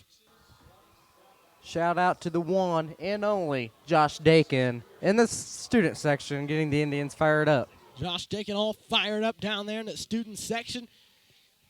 Napoli, this is when he breaks out for those long runs. Now he's going to fake it and keeps it up the middle. And the Indian defense there to meet him. I think it was number 75, Jason Arbogast. Holy cow, Ryan. The Indians are rolling here tonight. And just like I said earlier this week, when I had a conversation with Coach Funk, I sat down and talked to him, and I told him, I said, this is the time when you want your team to be at its best and be into form, was in tournament play. And he said, yes, sir. Back to passes Napoli. He's under pressure. And he throws it away. Lockwood got hit in the back as he was in pursuit. No call, but it's a incomplete pass with 1:22 left. I think the Indians probably want the ball back with at least a minute left. That gives them an opportunity to score again before they go into halftime. If the Indians score again, it's going to be a 3-score game going into the second half. Coach Funk, I still think, has 2 or 3 timeouts left. Indian fans loud, student sections loud. They come to their feet. A kid in motion. Now Napoli back to pass under heavy pressure. And now he's going to break loose. And he's going to get the first down and run out of bounds. Indian fans want a holding penalty called. Not going to get one. And we're down to 1:13 left. That's 1st and 10 for the Western Panthers. I think that there ended the hopes of the Indians getting the ball back and scoring. Unless they can really get 3 quick stops, but I think Western's probably going to run the clock a little bit here. Ball snapped, and around the outside goes number 5. That was Nick Hackler on the carry. Ran out of bounds by number 10, Jay Jones. And Skylar Tackett comes into the lineup for the Indians. And it's 1st and 10 again for the Western Panthers. 1:05 left in the opening half. I think Western's burning their timeouts, or no, when you run out of bounds with under 2 minutes, the clock stops.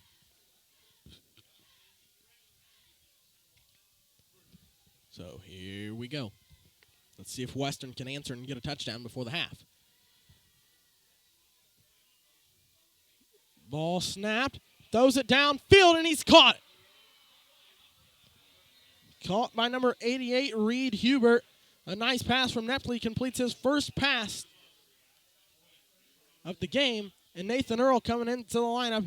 He's going to get Evan Wilkins.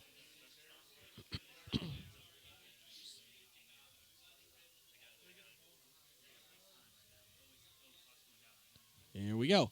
Ball snap, Nepley. He's going to keep it up the middle. Brought down by about 3 or 4 Indians.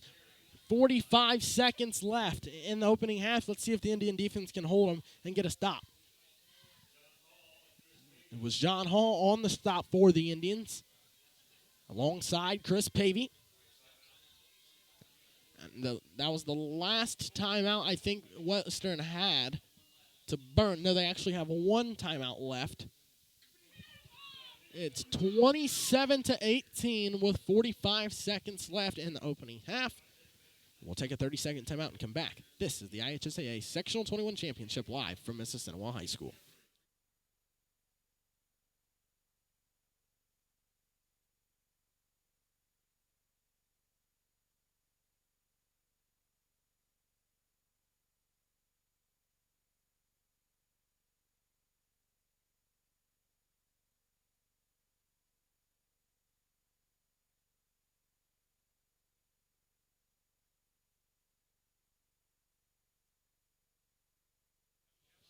Back here on the Tribe Sports Network, 27-18 with 45 seconds left in the opening half.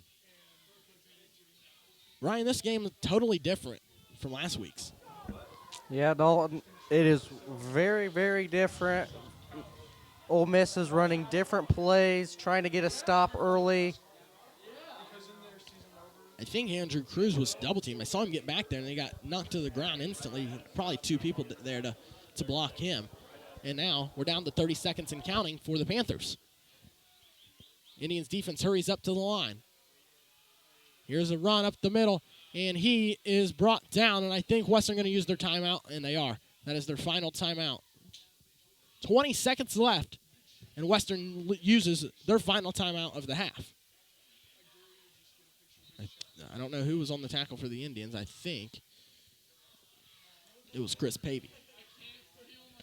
Well, we got a timeout on the field. 20 seconds left. 27-18 Indians. Back after this on the Tribe Sports Network.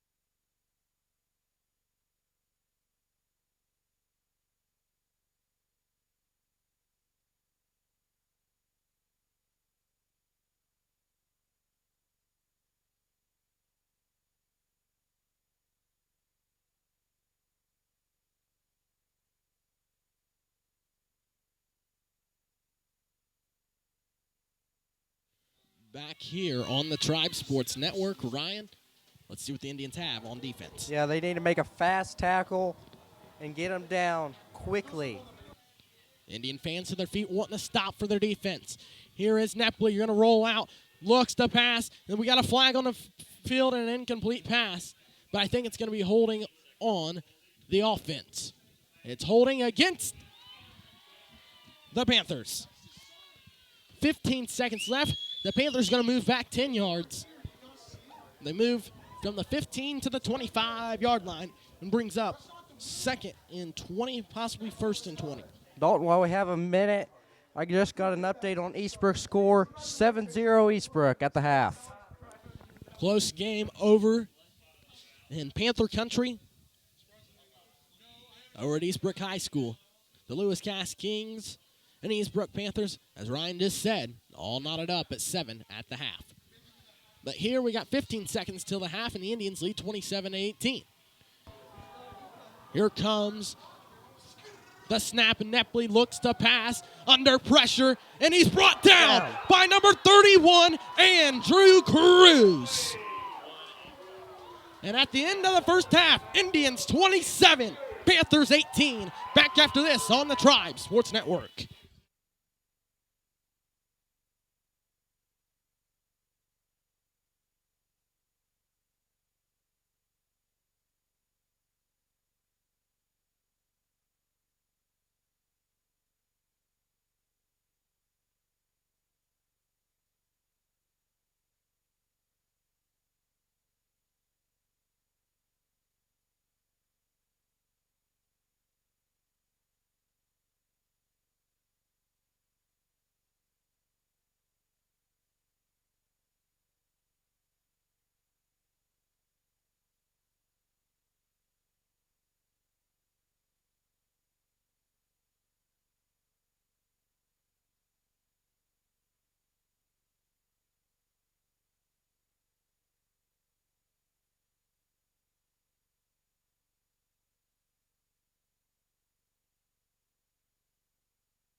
Welcome back to the Tribe Sports Network out of the halftime break, where the Mississinewa Indians lead the Western Panthers by a score of 27-18.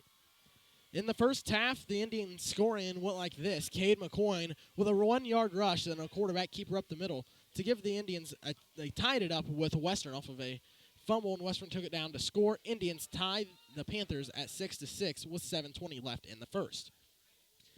In the second quarter, a 46-yard pass from Cade McCoy to Heisman Skeens with 3:50, or in the first quarter actually, 46-yard pass from Cade McCoy to Heisman Skeens with 3:58 left in the first gives the Indians a 13-6 lead.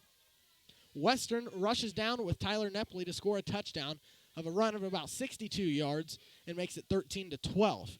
In the second quarter, a Heisman Skeens runs from 24 yards out gives the Indians a 20-12 lead. Western comes back with a 80-yard run from Tyler Nepley and makes it 20-18. And then a 36-yard pass from McCoy to Skeens gives it to where we're at 27-18. Indians to kick it off here in the second half. Andre Solidated to kick it to number 21, Kitchell Gifford. And this ball is going to be out of bounds and a flag coming.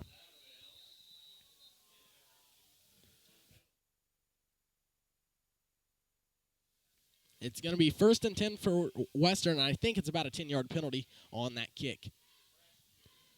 So the Indians come out on defense looking for a stop to get the ball back and possibly put some more damage on Western. In the Grant County area, Lewis Cass and Eastbrook tied up at 7 in the third quarter. In a game concerning Mississinewa and Western, Greenwood leads Mooresville 26-17. That game also in the third quarter. Nepley gets a snap, and here is Gifford around the outside, and he cuts inside and gains about 6 or 7, brought down by number 51, Dustin Patton, and it's going to bring up second and third at about the 45. Indian defense is kind of slow here to start the second half, and Ryan, the Indians going to have to play better defense than that if they want to win this game. Yeah, you saw them in the first two. They were slow getting together, and hopefully here they can get a stop here quickly and get it down. Nepley again in a bunch formation. Going to send a guy in motion, and Nepley going to keep it up the middle, and I think he's going to get the first down, maybe a yard short, and they're going to move the chains. It is the first down for Tyler Nepley, and the Panthers come back marching the other way. 27-18 with 11:13 left in the third quarter.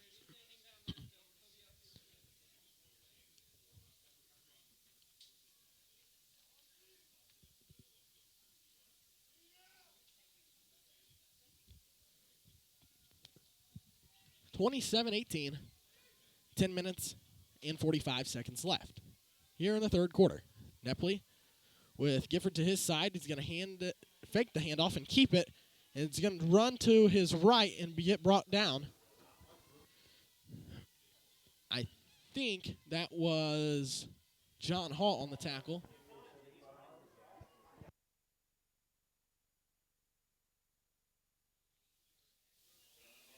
It was John Hall on the tackle.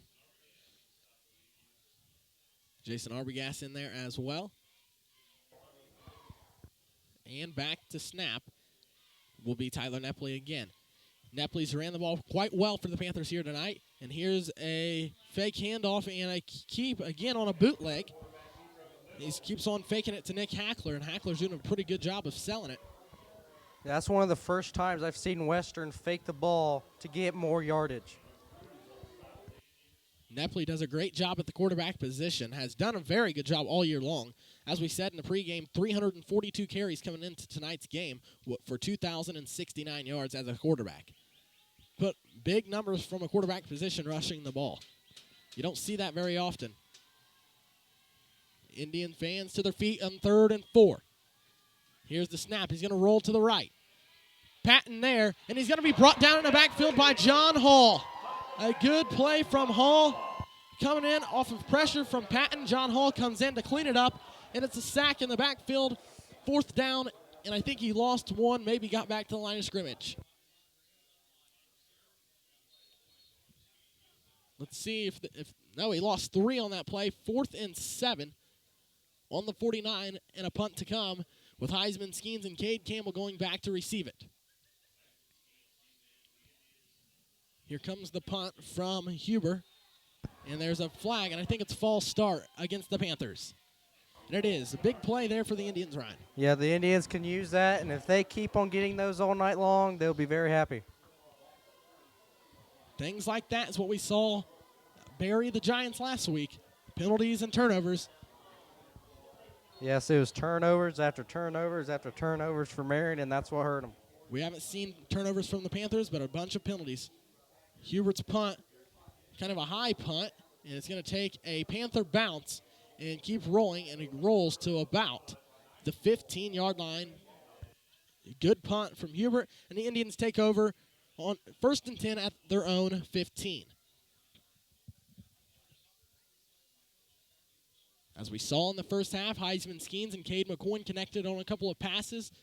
Let's see if they can continue that in the third quarter. Cade Campbell also doing a great job running the ball.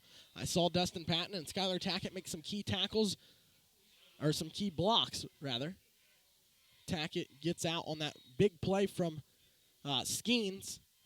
Or no, that was Campbell who broke about 6 or 7 tackles. And now McCoy in the shotgun.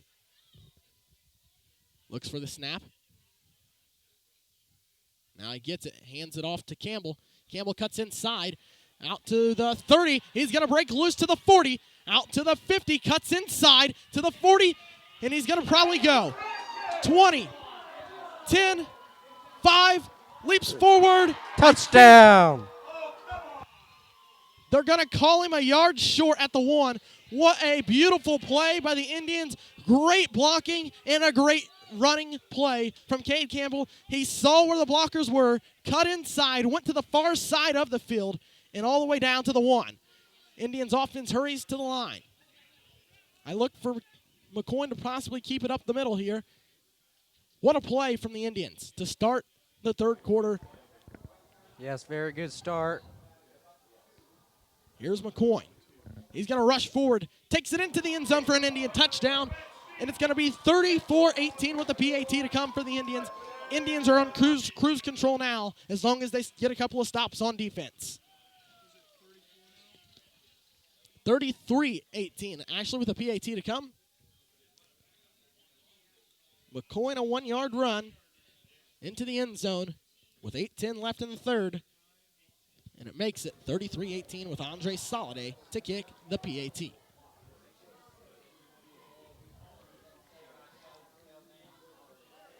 It's up, and it's down Main Street. 34-18, 8:10 left in the third quarter. Indians with a 3-score lead. This is the IHSAA Sectional 21 Championship live from Mississinewa High School.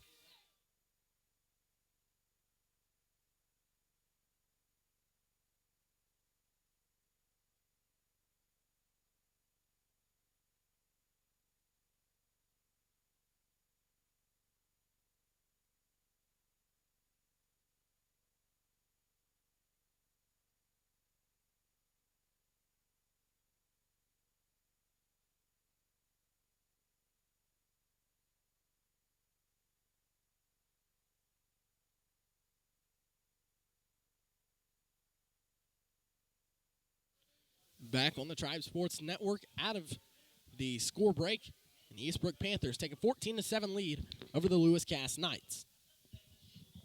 The last score we had on Mooresville and Greenwood was 26-17. Greenwood with the lead in the third quarter.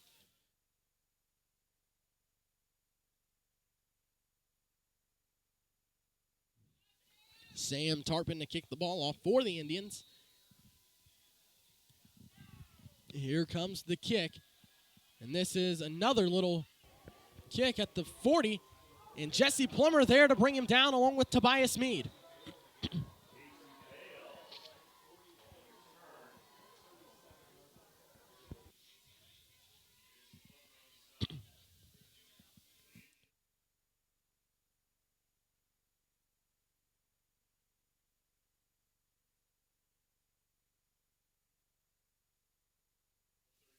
Gage Peterson special teams-wise, getting into it with one of the Western players.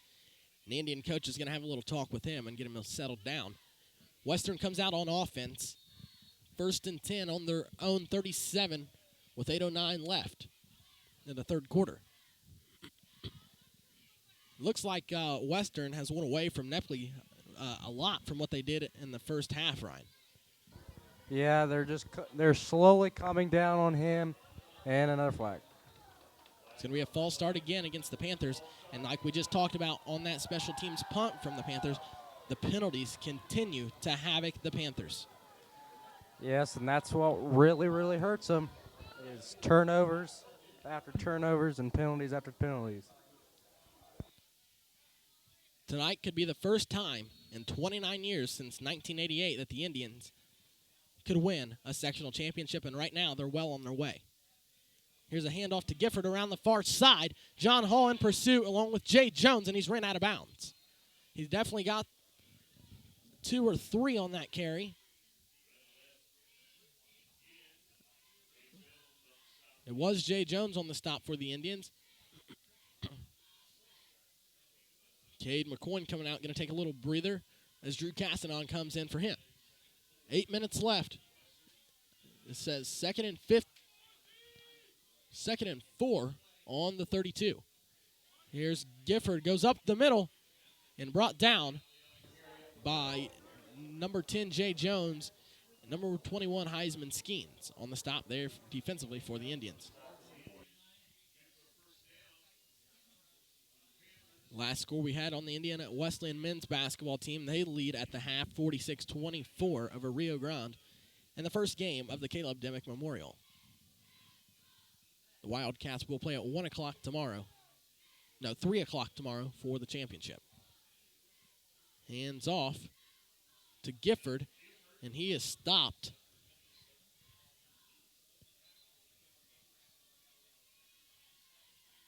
It's going to be 2nd and about 7.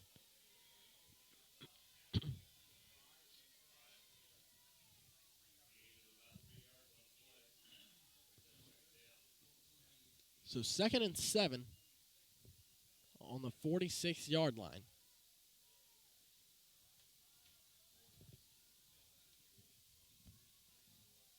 Western taking their time to get the play. Western plays a whole different offense compared to Mississinewa. Mississinewa's high up tempo. Western just takes their time and slows it down.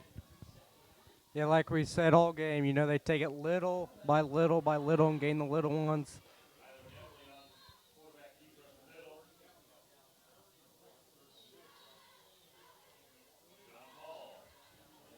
John Hall again on the tackle. John Hall doing a great job. This is the first time all year that I've seen him get significant minutes at the varsity level. Yeah, we didn't hear his name much in the first 2, but he is very good right now, and he's stepping up and showing Coach Funk what he can do.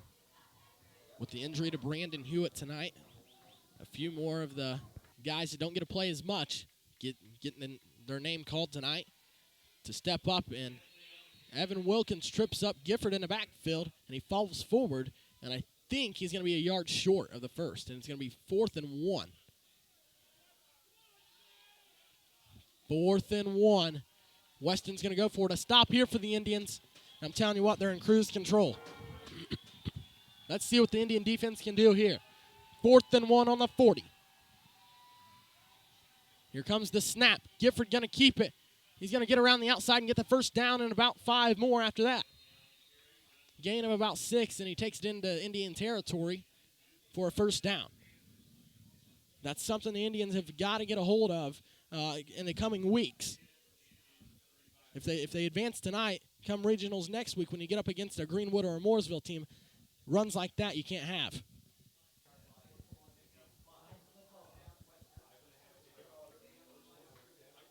Gifford in motion. Nepley with the snap, drops back to pass.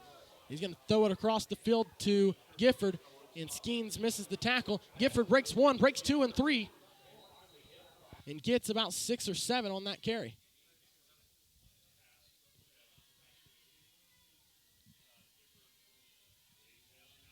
That was Jay Jones on the stop, Ryan. We talked about Jay Jones a little bit earlier. playing with a fractured foot, got cleared by the doctors earlier this week, but still going. That's what you call a football player. Yeah, he's a very tough man, and he's showing it today in this game. Gifford around the outside. Jay Jones meets him again. Jay Jones, a very big key defender for the Indians. Without Jay Jones, some of these runs are touchdowns. We talked about it a little bit earlier before the half. This game a lot different than last week's game. It just goes back and forth in the scoring column. Indians got to stop, and that's why they lead by 3 scores. But if you look at it in depth, Western, every time the Indians score, Western scores, but the PAT team for Western is struggling here tonight. Yeah, with one injury going down for one of Western's kickers, and not getting the extra PAT hurts them. It was a pass over top, and a good defensive play by Drew Caston. That pass was intended for number 5, Nick Hackler.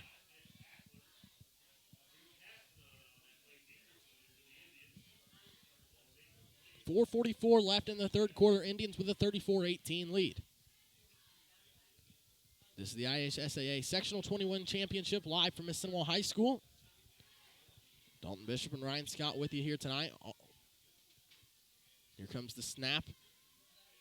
Nice little shovel pass, and Dustin Patton ate it all up. Reed Hubert.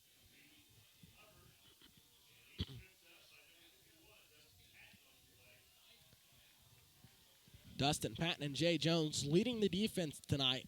And Nathan Earl really getting in the backfield, doing a great job pressuring the quarterback also, Ryan. Yes, he is doing a very good job. Nepley bounces outside, and there's going to be a flag. I think it's going to come back.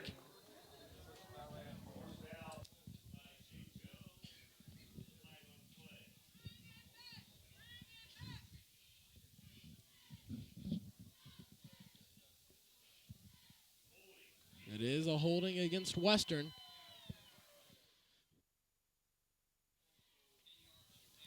Penalties are killing Western. I'm not 100% sure, but I think if you was to add up the penalties of Western tonight, add up to all the yards, they're well over 100. Yes, I agree. And, you know, like we said in this whole game, penalties hurt you.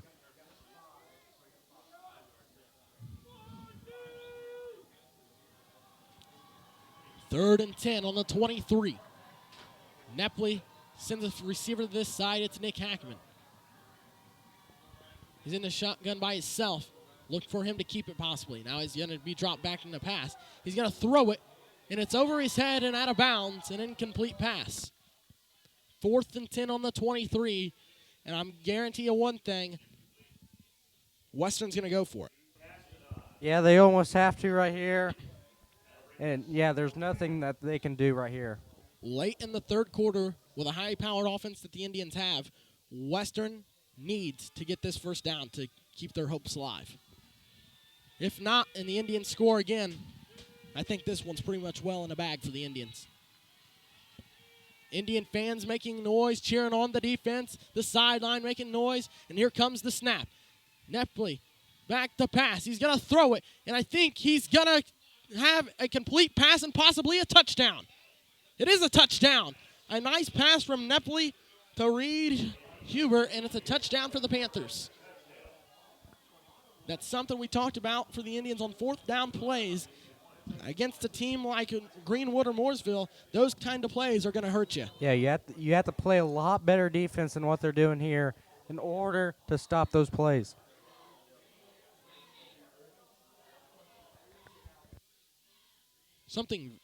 A weird formation here, and it's a flag. It's a legal procedure against Western. I haven't seen this in a long time, this kind of formation, since the Indianapolis Colts did it against New England Patriots, and what I would call the worst play I've ever seen in football. I agree.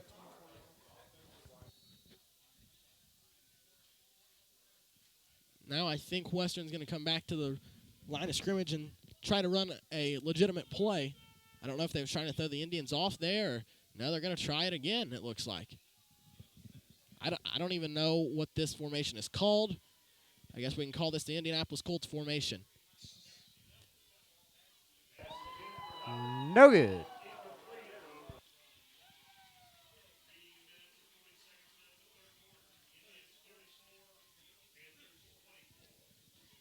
Tyler Nepley very upset. I think he wanted a flag because Kyler Funk hit him, but really Funk's allowed to go back there and hit him. You don't have anybody blocking for you. 34-24, 10-point game in the third quarter with 3:40 left. So just like we talked about, a play that the Panthers absolutely needed to have to keep their hopes alive, and they converted on it.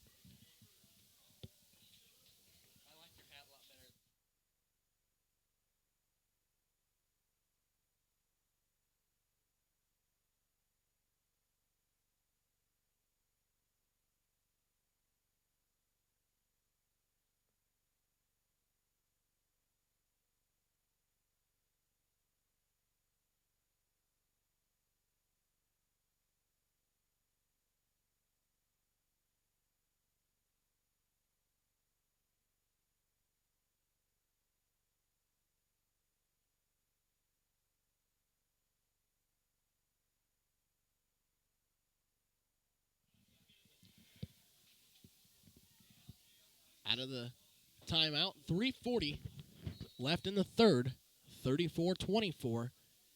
And an onside kick coming, and Gage Peterson recovers it, and then he's knocked to the ground, but there's a flag, and it's a false start.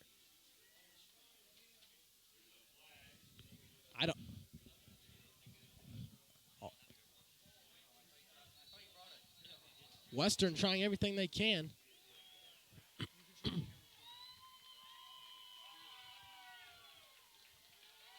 Western trying everything they can to get the ball back. And Coach Alex Smith has given an earful to the official, and if he's not careful, he's going to get an unsportsmanlike conduct penalty. You know, I thought he was going to get one earlier when he took about 7 minutes talking to the officials, but he's keeping his calm and he's keeping his team under control. He was way out on the field a minute ago. The official got him right back to the sideline where he belongs. And here comes the kick. This one's going to go deep. This one's going to probably bounce out of bounds. Oh, took a Panther bounce and into the end zone for a touchback. So a huge break there for the Indians, or they possibly could have been buried in their own territory. Now the ball's going to come out to, I think, the 25, possibly the 20. It's going to be 1st and 10 at the 20 with Cade McCoy in the offense coming back out onto the field. Good luck tomorrow to second-year head coach and her first year here at Mississinewa, Omega Tandy, as her and the girls basketball team head over to Kokomo Taylor for a varsity match only. That game starts at 1 o'clock. McCoy in the shotgun. Looks for the snap, and now he gets it, and he's going to fake the handoff to Campbell. Now he's going to roll out and throw it down the field to Cruz, a little bit too high and incomplete. Good effort from Cruz getting up in the air to go for it. Yes, very, very good effort.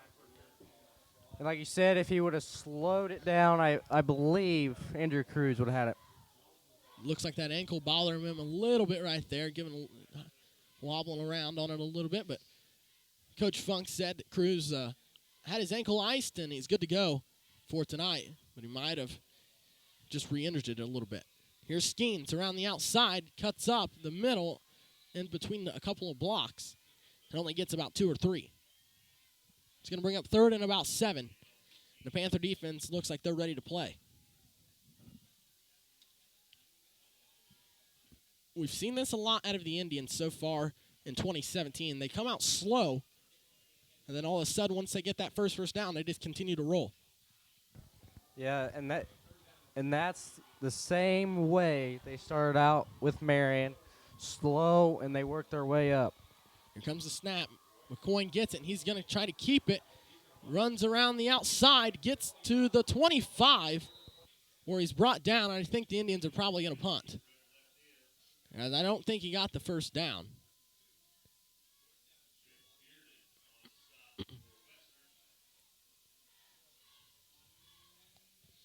It's 4th and 3, and I think the punt team's coming on the field, and they are. McCoy's coming off, and Patton going to go back to punt. Patton, a pretty good punter we saw last week, had a very good punt who pinned Marion down in their own territory at about the 10. Let's see if Patton can get a little help from the wind and drive it back to about the 5.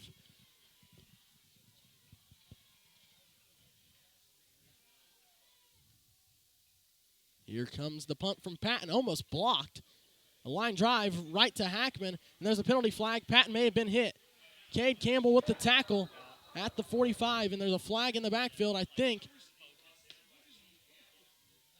it's going to be against Western, possibly. Let's see. It's a false start against the Indians.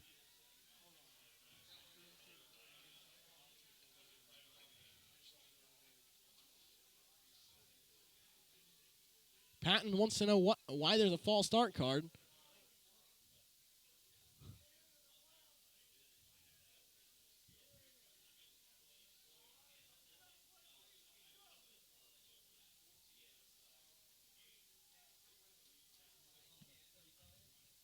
Two minutes left in the third quarter.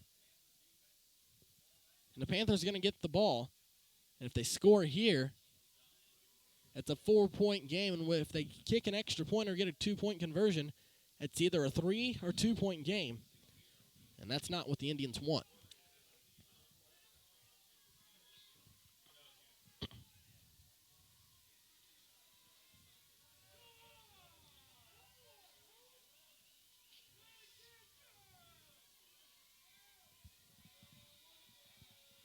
Here comes the snap. Here's Nepley. Hands it off to Hackman. There's a flag and there's a hold.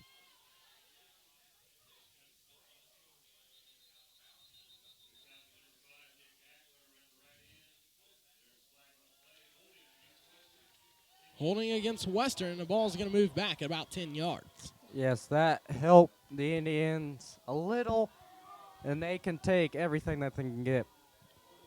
34-24.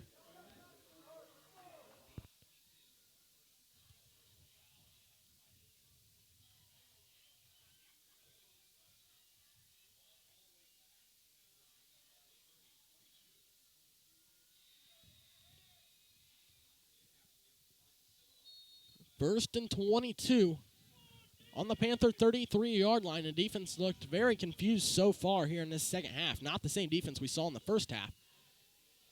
And here comes the snap. Nepley probably going to keep it. Now he's going to hand it off to Josh Coleman around the outside. He's kind of trying to break loose, and then he's brought down by, let's see, number 65, Weston Lockwood.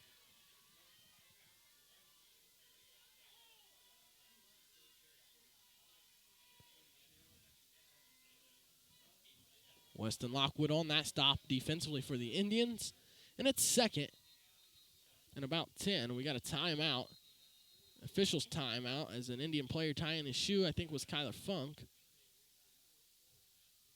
And it was.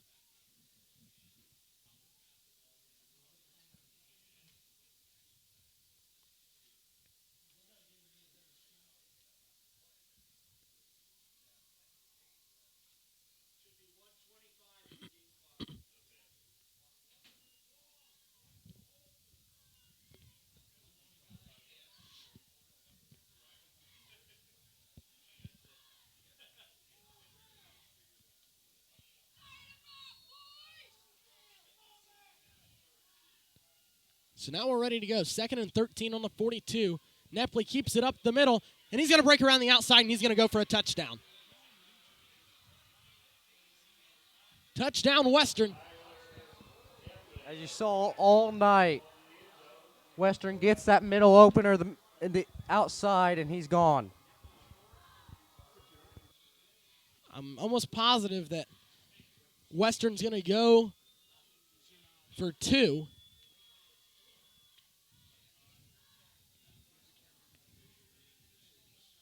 Nepley has tore the Indians' defense apart all night long.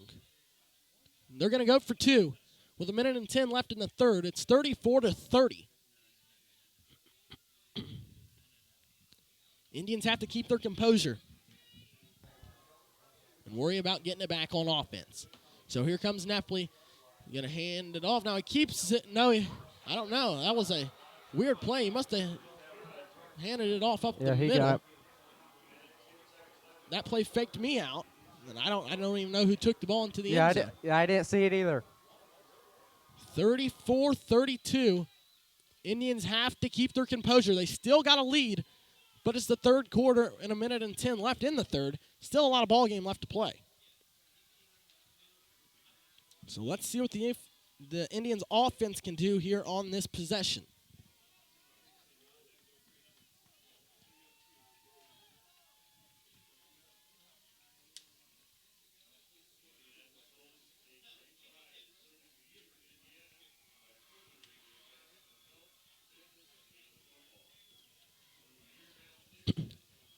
Heisman Skeens, Cade Campbell going to go back to receive.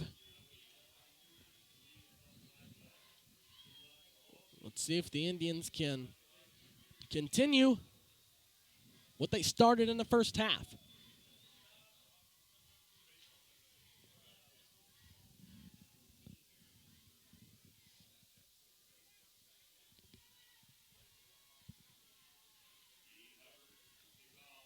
Reed Huber to kick the ball off for the Panthers with Heisman Skeens and Cade Campbell in the backfield, or in the back deep to receive it. And this is a booming kick.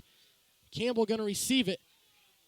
Goes to the 10, and he slips and he falls, and he's hit. He probably should have let that one go to the end zone and be another touchback.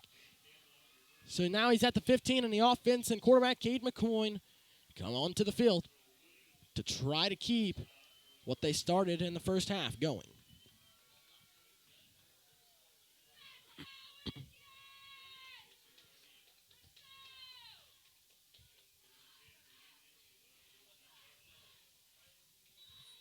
First and 10 for the Indians on their own 14-yard line.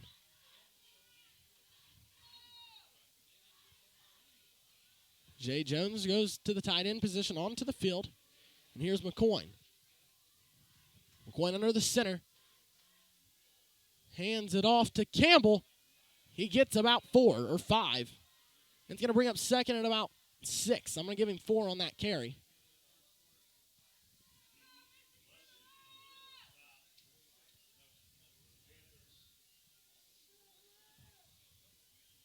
It's a gain of 4, second and 6 on the 14. 35 seconds and counting left in the third quarter. McCoy drops back to the shotgun formation with Cade Campbell to his right. Heisman Skeens the lone receiver to this side. McCoy snaps it, hands it off to Campbell, who cuts up the middle, gets the first down to the 30, to the 40, 45, 50, 40, 30, 20, 15, and brought down at about the 13-yard line, and a flag on the play.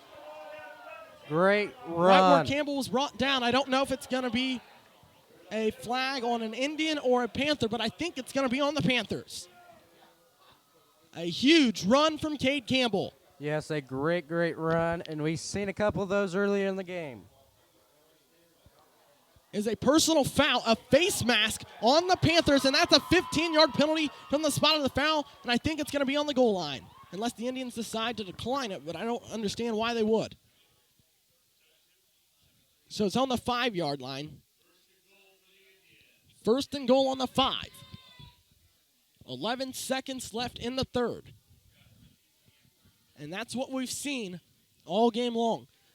Back to their own territory, and Cade Campbell or Heisman Skeens breaks loose and heads down the field. That's the end of the third quarter. At the end of the third quarter, Mississinewa 34, Western 32. This is the IHSAA Sectional 21 Championship, live from Mississinewa High School.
So back at Mississinewa High School for the fourth quarter.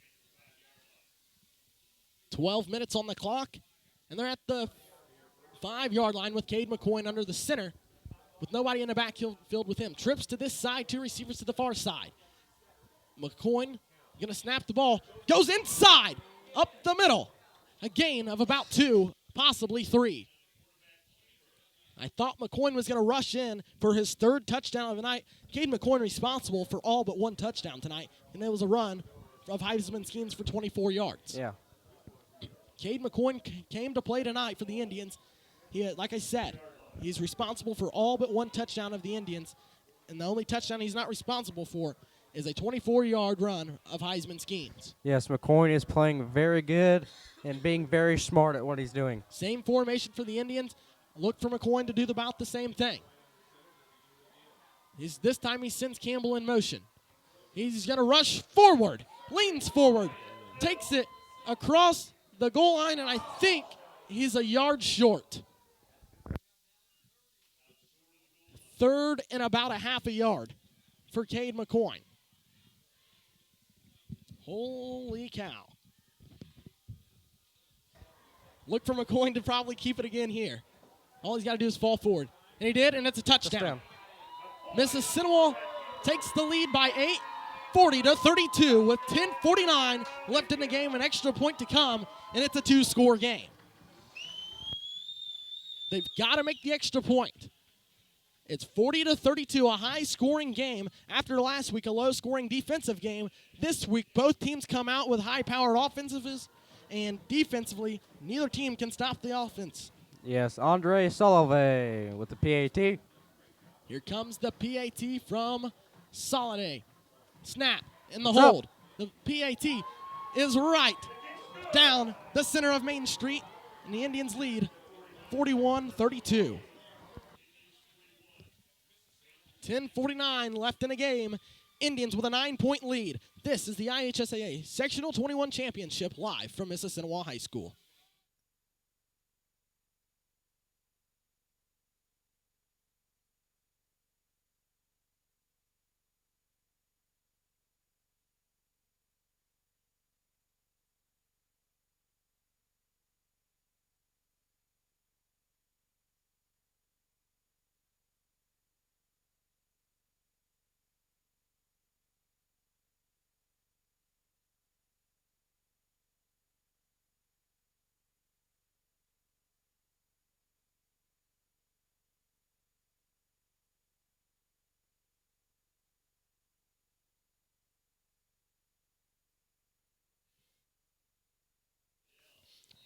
Back here at Mississinewa High School, where Samuel Tarpin sets to kick the ball off.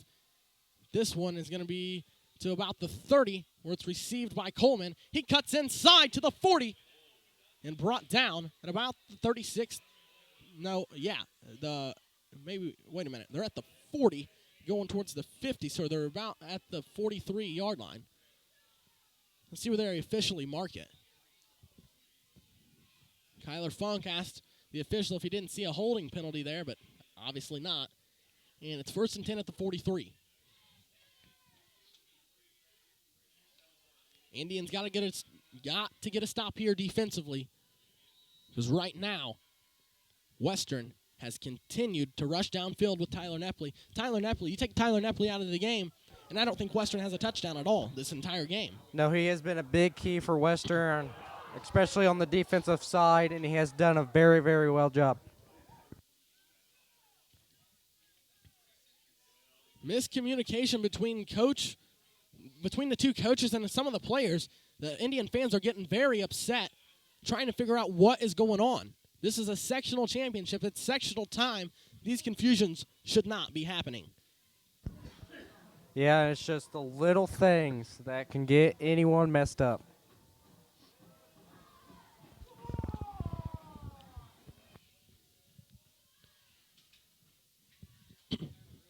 (41-32), 10:45 left in tonight's Sectional 21 Championship.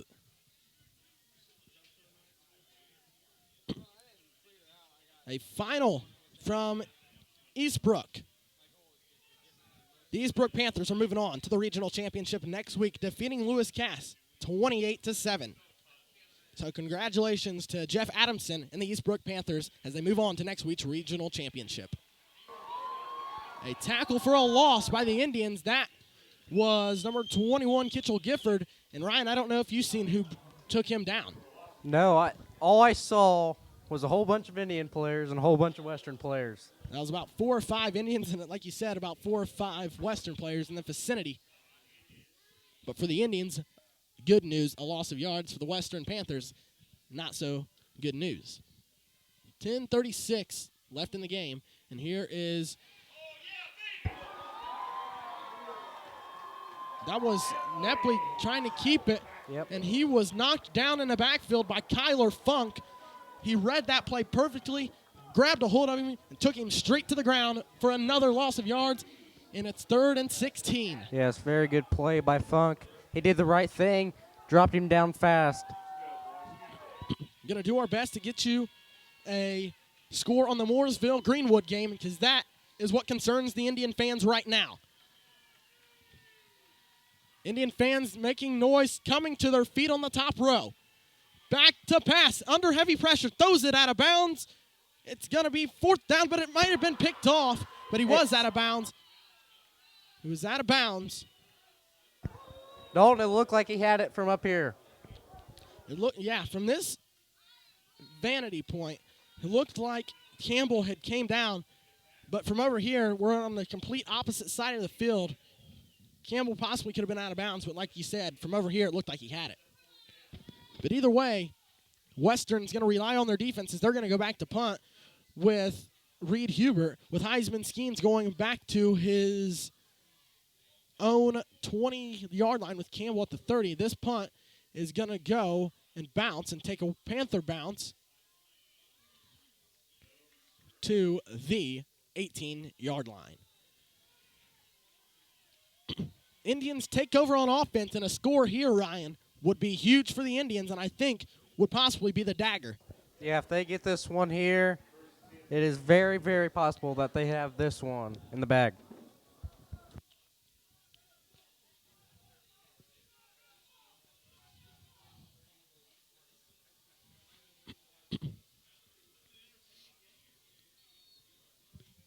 It's 41-32 with 9:40 left in the ball game. For the first time since 1988, 29 years, the Mississinewa Indians have a chance to win a sectional championship. I heard some talk around the school today from some of the seniors. Coach Funk wants a timeout, and he is not happy. His hat's coming off. His headset's coming off. Miscommunication of what's going on. Coach Crick fired up. I'm sure this is something that's going to be discussed come film tomorrow if the Indians are to advance. Yeah, an early morning film that could not go so well for the Indians. I remember when I was a part of the football team, it doesn't matter if you're a freshman, if you're a sophomore, a junior, or a senior. If the team messes up on offense or defense, it's going to be a fun Saturday morning. Because Coach Funk will not put up with that. Right now, the players aren't focused on Saturday morning. They're focused on advancing the next week. But come tomorrow morning, if they are to advance, they're going to wish that they wouldn't have done these things here tonight. 9:40 left in the game. McCoy goes back in the shotgun formation with Cade Campbell on his left, or on his right, Heisman Skeens on his left, Hunter Smalley to the right side of the field as the lone receiver, Jay Jones, the tight end, also on this side of the field. Here comes the snap. McCoy gets it, going to hand it off to Skeens. Skeens cuts inside of a block and gets about 4. Let's see where they officially mark it. Clock still running. That's what the Indians want to do, is run the clock and hopefully score. And Barry Western, it's 2nd and 7. He got 3. And Ryan, a score in the 4th quarter, I believe is where they are. I think the winner of this game is going to be playing Greenwood. The score 47-26 Greenwood over Mooresville right now. 9 minutes left here. We got a 41-32 ball game, and McCoy snaps it. He hands it off to Campbell. He goes up the middle, and he is brought down after a gain of about 1. It's going to bring up third down. So the Panther defense answering the call right now. We saw this before. The Indians be pinned back in their own territory, and then a huge run from Campbell or Skeens, or a big pass from McCoy to Skeens, and right down the field the Indians go for another touchdown. So it's not over for the Panthers, but it's also not over for the Indians. They still got to play.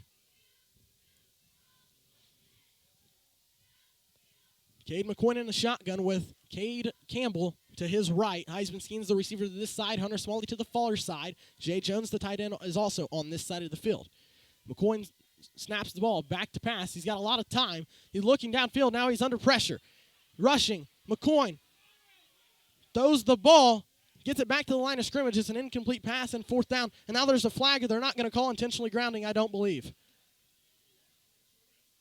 If they call intentional grounding here, I don't understand why. There was a receiver in the vicinity, and the ball got back to the line of scrimmage. It is intentional grounding, and I for the life of me, I can't understand why.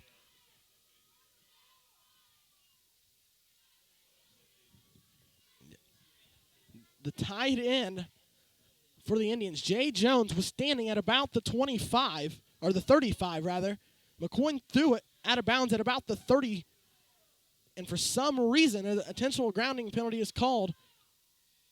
McCoy is all fired up, doesn't understand either.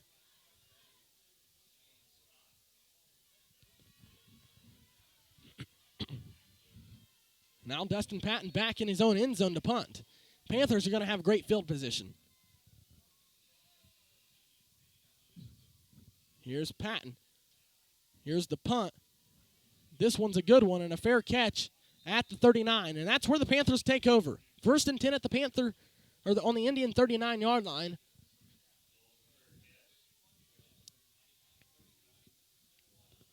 Creeping up on 9:30, where the Indians lead 41-32 with 7:50 left in the game. It came down to the wire last week with a J.K. Thomas fumble where we talked about in the pregame. Thomas didn't actually have the ball. It was just miscommunications between the two. And he dropped the ball. Indians recovered it, and it's kind of headed that way here tonight.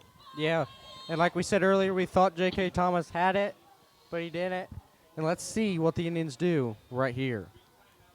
The defense is going to have to step up and make some big plays here in the closing minutes. Lockwood goes down to the line. Indians have 5 down linemen with 2 outside linebackers. They're sending 7.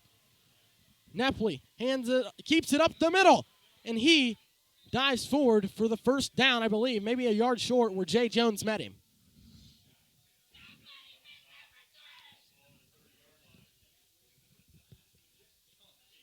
Indian fans are letting them have it. Nepley, 2 yards short. It's 2nd and 2 on the 30. Here comes the snap. Nepley throws it downfield. End zone. And it is a touchdown for the Western Panthers. Reed Hubbard. It's going to be 41-38, and Western will go for 2. I will almost guarantee it. A final, the Greenwood defeats Mooresville, and they are moving on to the regional championship next week. If the Indians win, the Indians travel to Greenwood. No matter who wins this game, they're traveling to Greenwood to play for the regional championship.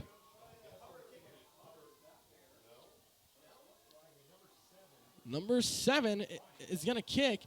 The game clock is down to 9, or the play clock is at 8. Now it's at 7, 6, 5. There's no way Western's going to get this off. 3, 2, it's up. The snap is up, and the kick is good. Somehow they got it off. That kick was by number 7, Braden Bryant, and the score is 41-38.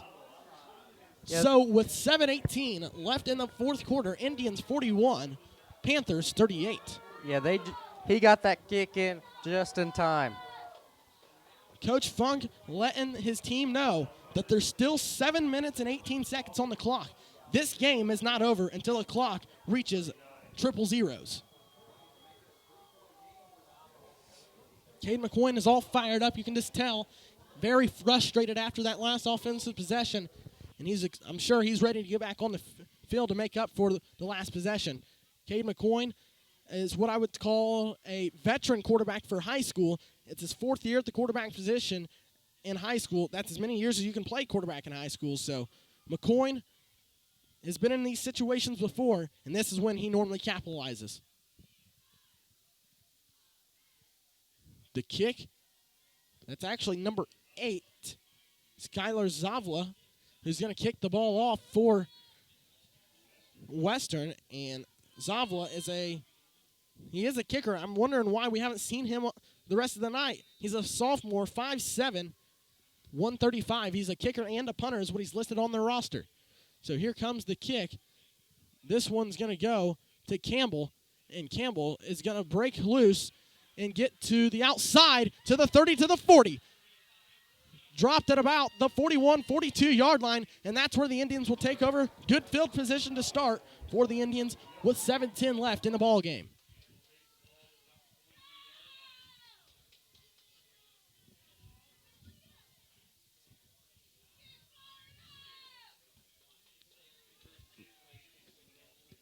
Indian fans are fired up here tonight. It's 41-39.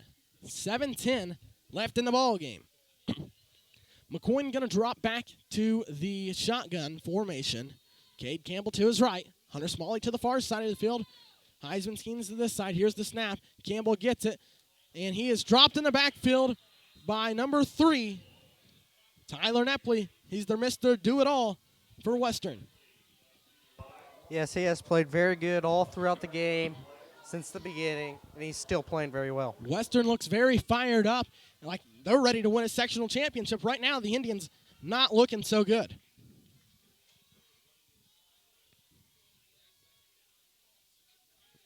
Let's see what Coach Crick and the offense has in store. Trip receivers to this side, and Hunter Smalley, the lone receiver, to the far side. McCoy going to snap the ball.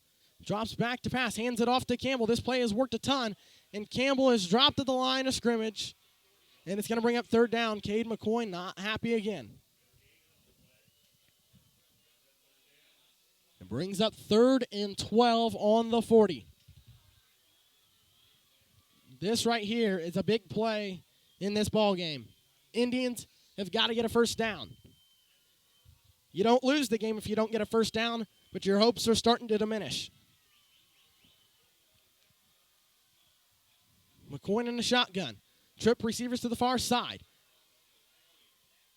Ball snap. McCoy back to pass. Rolls out right. Throws it. Campbell catches it.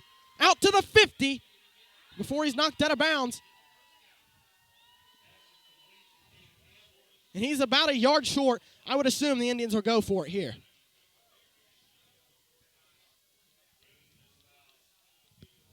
It's going to come down to the lineman here. It's going to be 4th and 1. The Indian linemen are going to have to block. Look for the hard count from McCoy.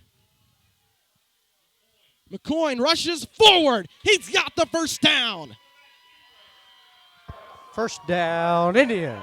What a beautiful play by the Indians. Smart decision. McCoy gets it, lunges forward. Indians with a 1st down, and they're marching down the field with 5:34 left in the game. Yeah, smart move by McCoy. He did the right thing, lunge forward, and get that 1st down. A couple more minutes ticks off the clock at an Indian touchdown, and this ball game is all but over.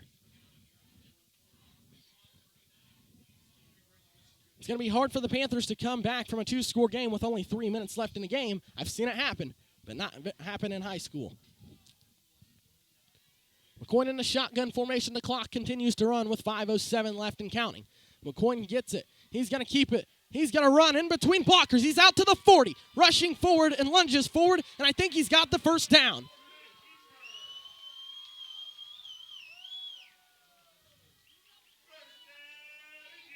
McCoyne and Andy Ashburn having a few choice words between one another. McCoyne not too happy about that hit. Officials get in between the two.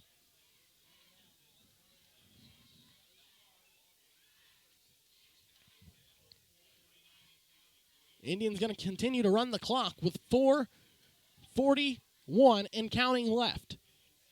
And it's first down and 10 on the 35 for the Indians, marching down the field in Panther territory. Here comes the snap. McCoyne has it, hands it off to Campbell. He's around the outside, cuts inside of a block, and gets 2 or 3, possibly 4. And it's going to bring up second down.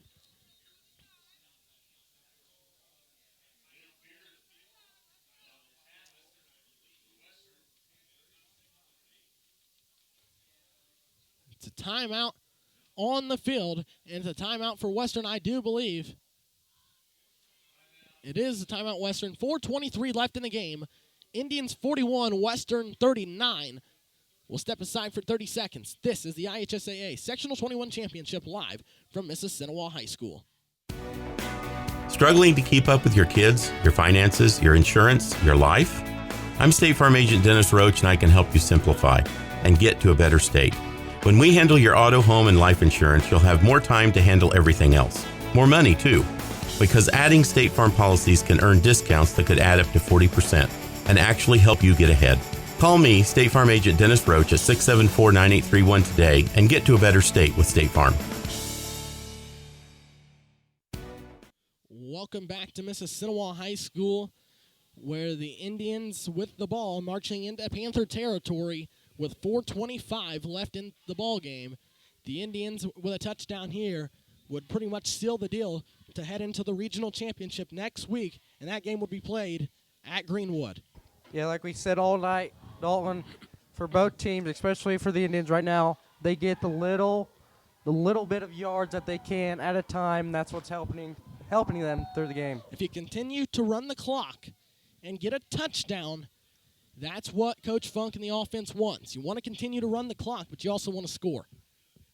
Here's McCoyne, snaps the ball, hands it off to Campbell. He runs around the outside, takes it into Panther territory with a first down, and dives forward to about the 20. What a play by the Indians and the offensive line, blocking very well right now. There's 4:17 on the game clock. The clock continues to run. They're down to 4:12 and counting. Coach Funk tells the Indians to take their time and run the clock.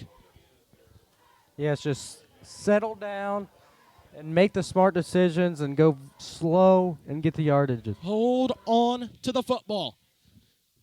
Play clock down to 9. McCoyne now looks at his play, and now he's ready to go. Down to 5 on the play clock. 2, and the ball snapped. Hands it off to Skeens. He goes around the outside, cuts inside, and there's going to be a flag on the play. I think it's going to be on Jay Jones. It's going to be a block at the back. Jones looks. No, it's holding.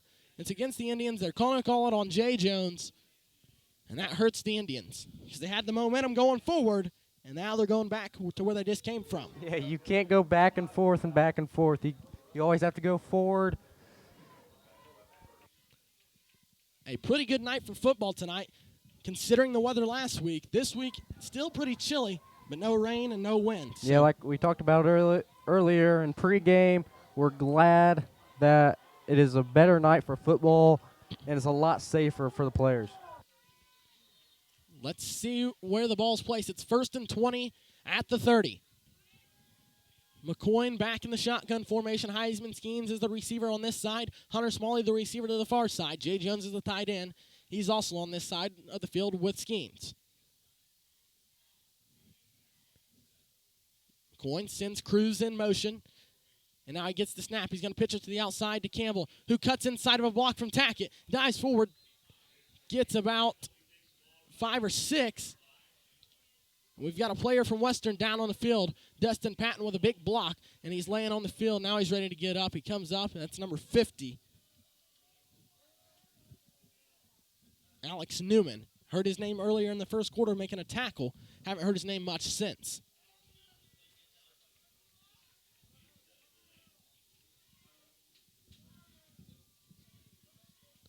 Thank you all that are watching at home so much for your support. Without you, we wouldn't do this. And again, thank you so much for your support. We enjoy doing it for you. Right now, we've got a 41-39 score with 2:50 left in the sectional championship. So again, thank you so much for your support. McCoy back. Looks for the snap. Now he gets it. Hands it off to Campbell. Campbell tripped up.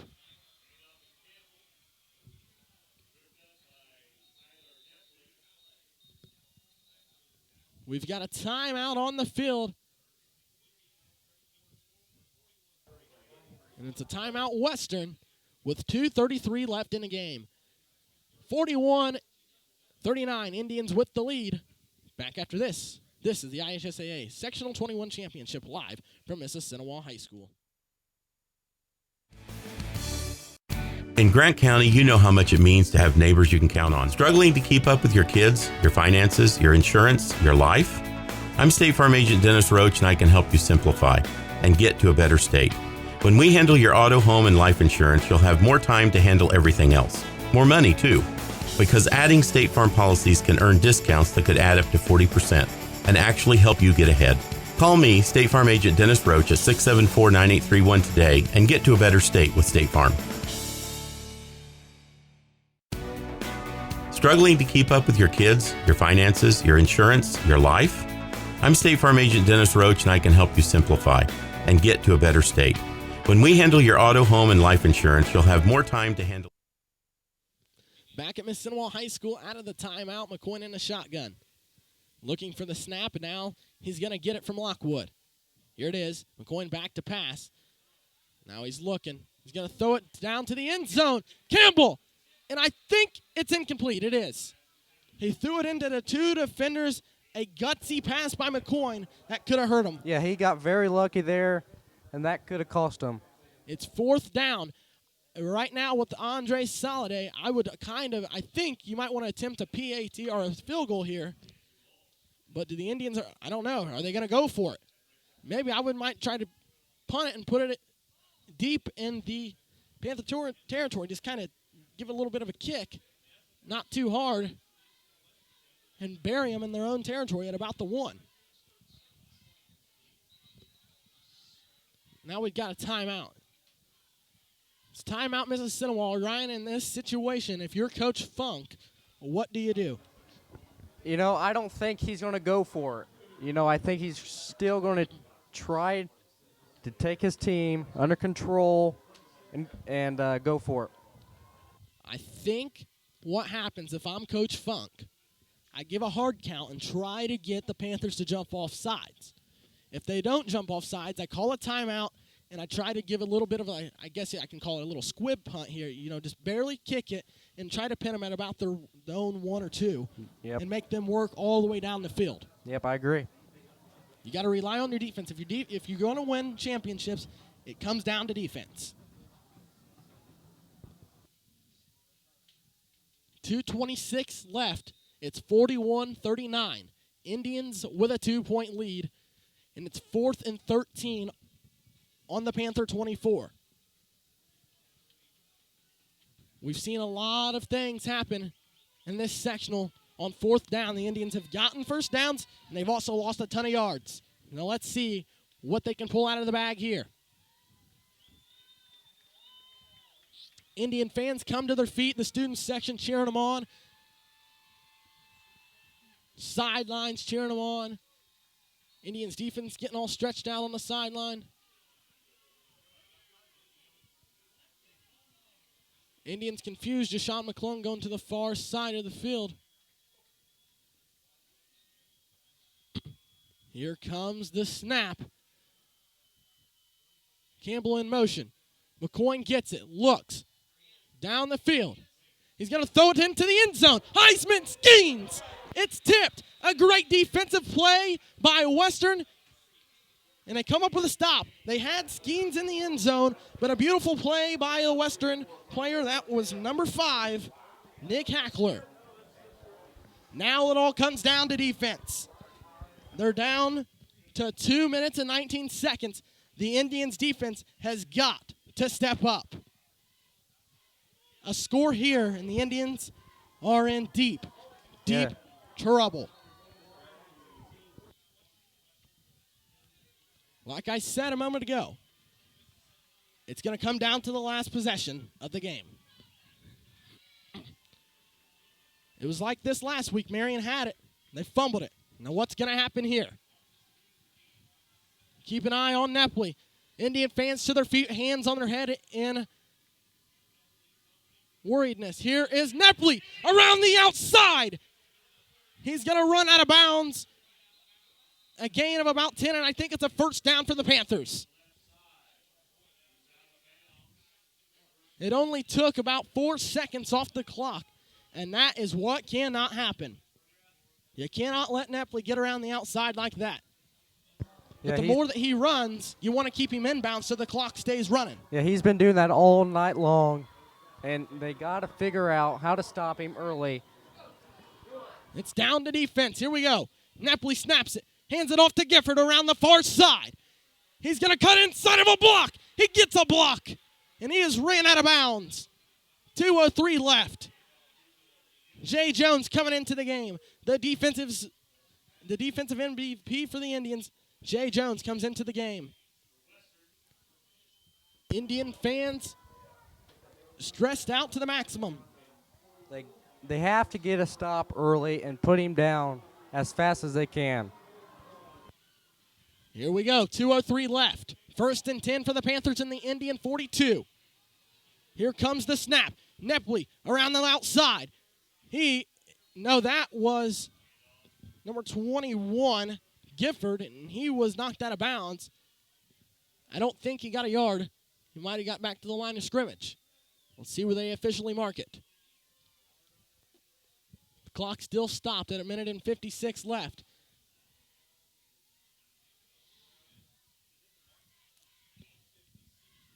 It's 2nd and 10. He didn't get a yard. Nepley looking for the snap, sends Gifford out. Indian fans making noise, cheering on the defense. Here comes Nepley. Looks, he's going to pass down the field. Incomplete pass. 3rd and 10. Like I said, it's going to come down to the final possession of the game. Yeah, you got to play D here and get them down as soon as you can.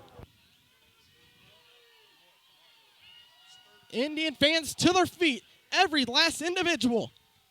It's 3rd and 10, 1:52 on the clock. A stop here by the Indians is crucial. Here's Nepley. You can't let Nepley get around the outside and run.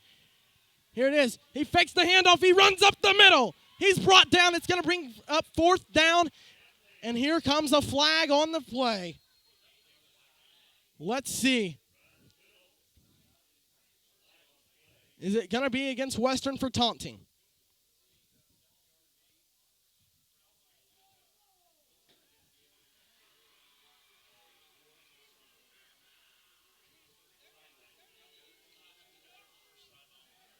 It's a warning on the sidelines for the Indians. The clock stays moving. It's 4th down. And now we've got a timeout on the field.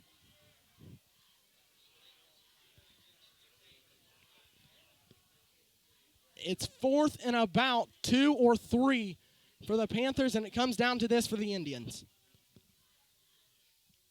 I think if the Panthers get a first down here, the Indians are in trouble. Yeah, you got to get the stop early. Like we've been saying all night long, get the stop as soon as you can. Stop the outsides and keep an eye on Nepley up the middle. There's going to be 1:44 on the game clock. It's going to be 4th, and let's see what they put it. It's at the 35. I think it's 4th and 3. You've got to get a stop if you're the Mississinewa Indians. It's a must stop for the Indians. In my personal opinion, it is a must stop. Get them down, get them down. Indian fans to their feet. The Western fans to their feet. The student section yelling. The sidelines are all fired up. And it comes down to this. A stop here and the Indians are moving on. Here comes the snap, a man in motion. Nepley keeps it up the middle. Is he short?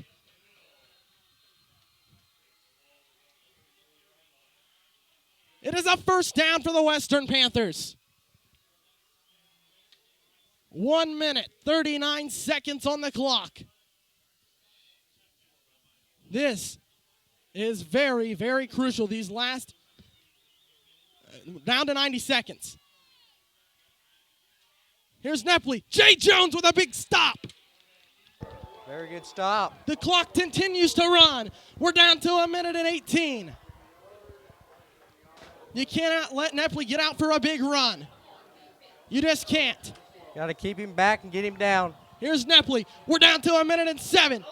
Nepley's going to throw across the field. It's intercepted. Cade Campbell with an interception. The Mississinewa Indians are going to go to the regional championship.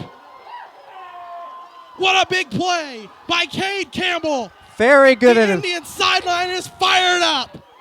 The Indians are going to take a knee, and this ball game is a wrap.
And the Indians are moving on to the regional. All right.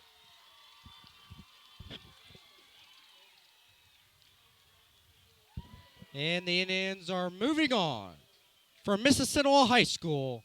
Indians 41, Western 39. This is brought to you by the Tri Sports Network. I'm Ryan Scott alongside with me and Dalton Bishop. Have a pleasant evening and good night.